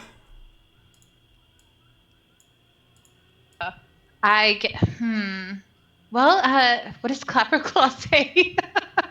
Where's that? That thing? He points onwards, straight ahead. Straight ahead it is. And we're off. You get to the holding cells. I assume deliver that weapon to Morgort. Left or right? Or actually, if you go left, you come to the edge of the lake straight away. I guess we'll go right. Yeah.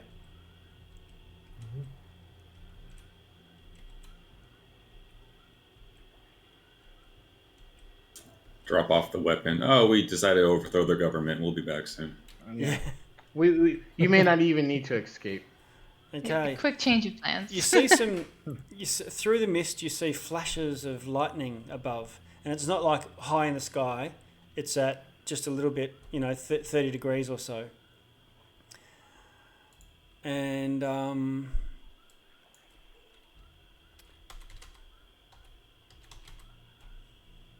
let's see.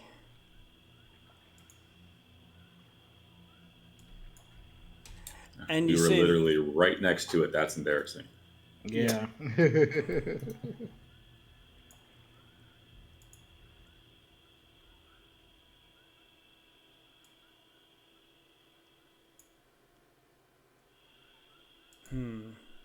It's a good thing we had Clapperclaw. Yeah, and so you see it's not actually a balloon. It looks like one. Crikey. It's like a black cloud floating over the lake, and it seems to have this mesh of wires and ropes wrapped around the cloud itself. And the cloud is looking like it's buoyant and looking to be blown and taking off. And it's tugging at its moorings, but the moorings all attached down to a basket made of black wicker and wood, which looks like it serves as a sort of merchant stall. There's a large pane of glass drawn closed across an opening above a counter, and there's a sign above reading "Wondrous Wares and Fairs." So the balloon's not made of fabric, but of roiling dark rain clouds, somehow contained.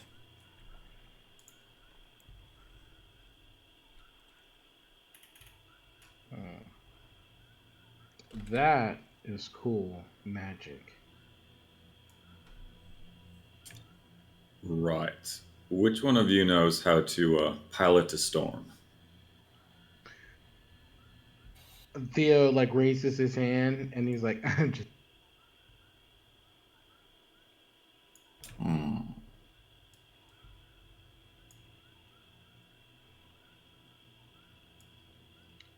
Odin? No? Well, I suppose we can go get our jailboat friend. That's big. That's not a balloon. Yeah, that's So there you go. How did we miss that coming out? We're just like, It's going to be so Right. subtle as we make our exit. They'll never see us coming. well. I mean, That's not shit, what we want. They won't hear us if that thing's thundering. Yeah. Okay, so now we've True. got the handout there. And we can pick up next week with you either approaching the two figures on the end of the jetty by the basket, or carrying on somewhere else. But this is a good place to wind it up. So for the course of this evening, you've gone up a level. While you did not deliver retribution to the bandits, they delivered you to the Soggy Court, which is where you were going. That you managed to get your stuff back and escape into, a court and a realm that seems to be a little nonchalant and around any sort of control, and you've got loads of clues and things to do around this Bullywug kingdom, for want of a better word. All right, so we'll close out here, and what are we on? 11th. So I don't think we will be catching up over the end of the year, because that's Christmas Eve would be our next session. 2. So we are on the 7th of January. Ooh. And crack on Alrighty. from there. I will see you guys then. All right. All right. Take Sounds care, good. everybody. Okay, See you thanks. next time. Thanks, everyone. See ya. Bye. Bye. I'm going to jump straight to close music and then shut off from there.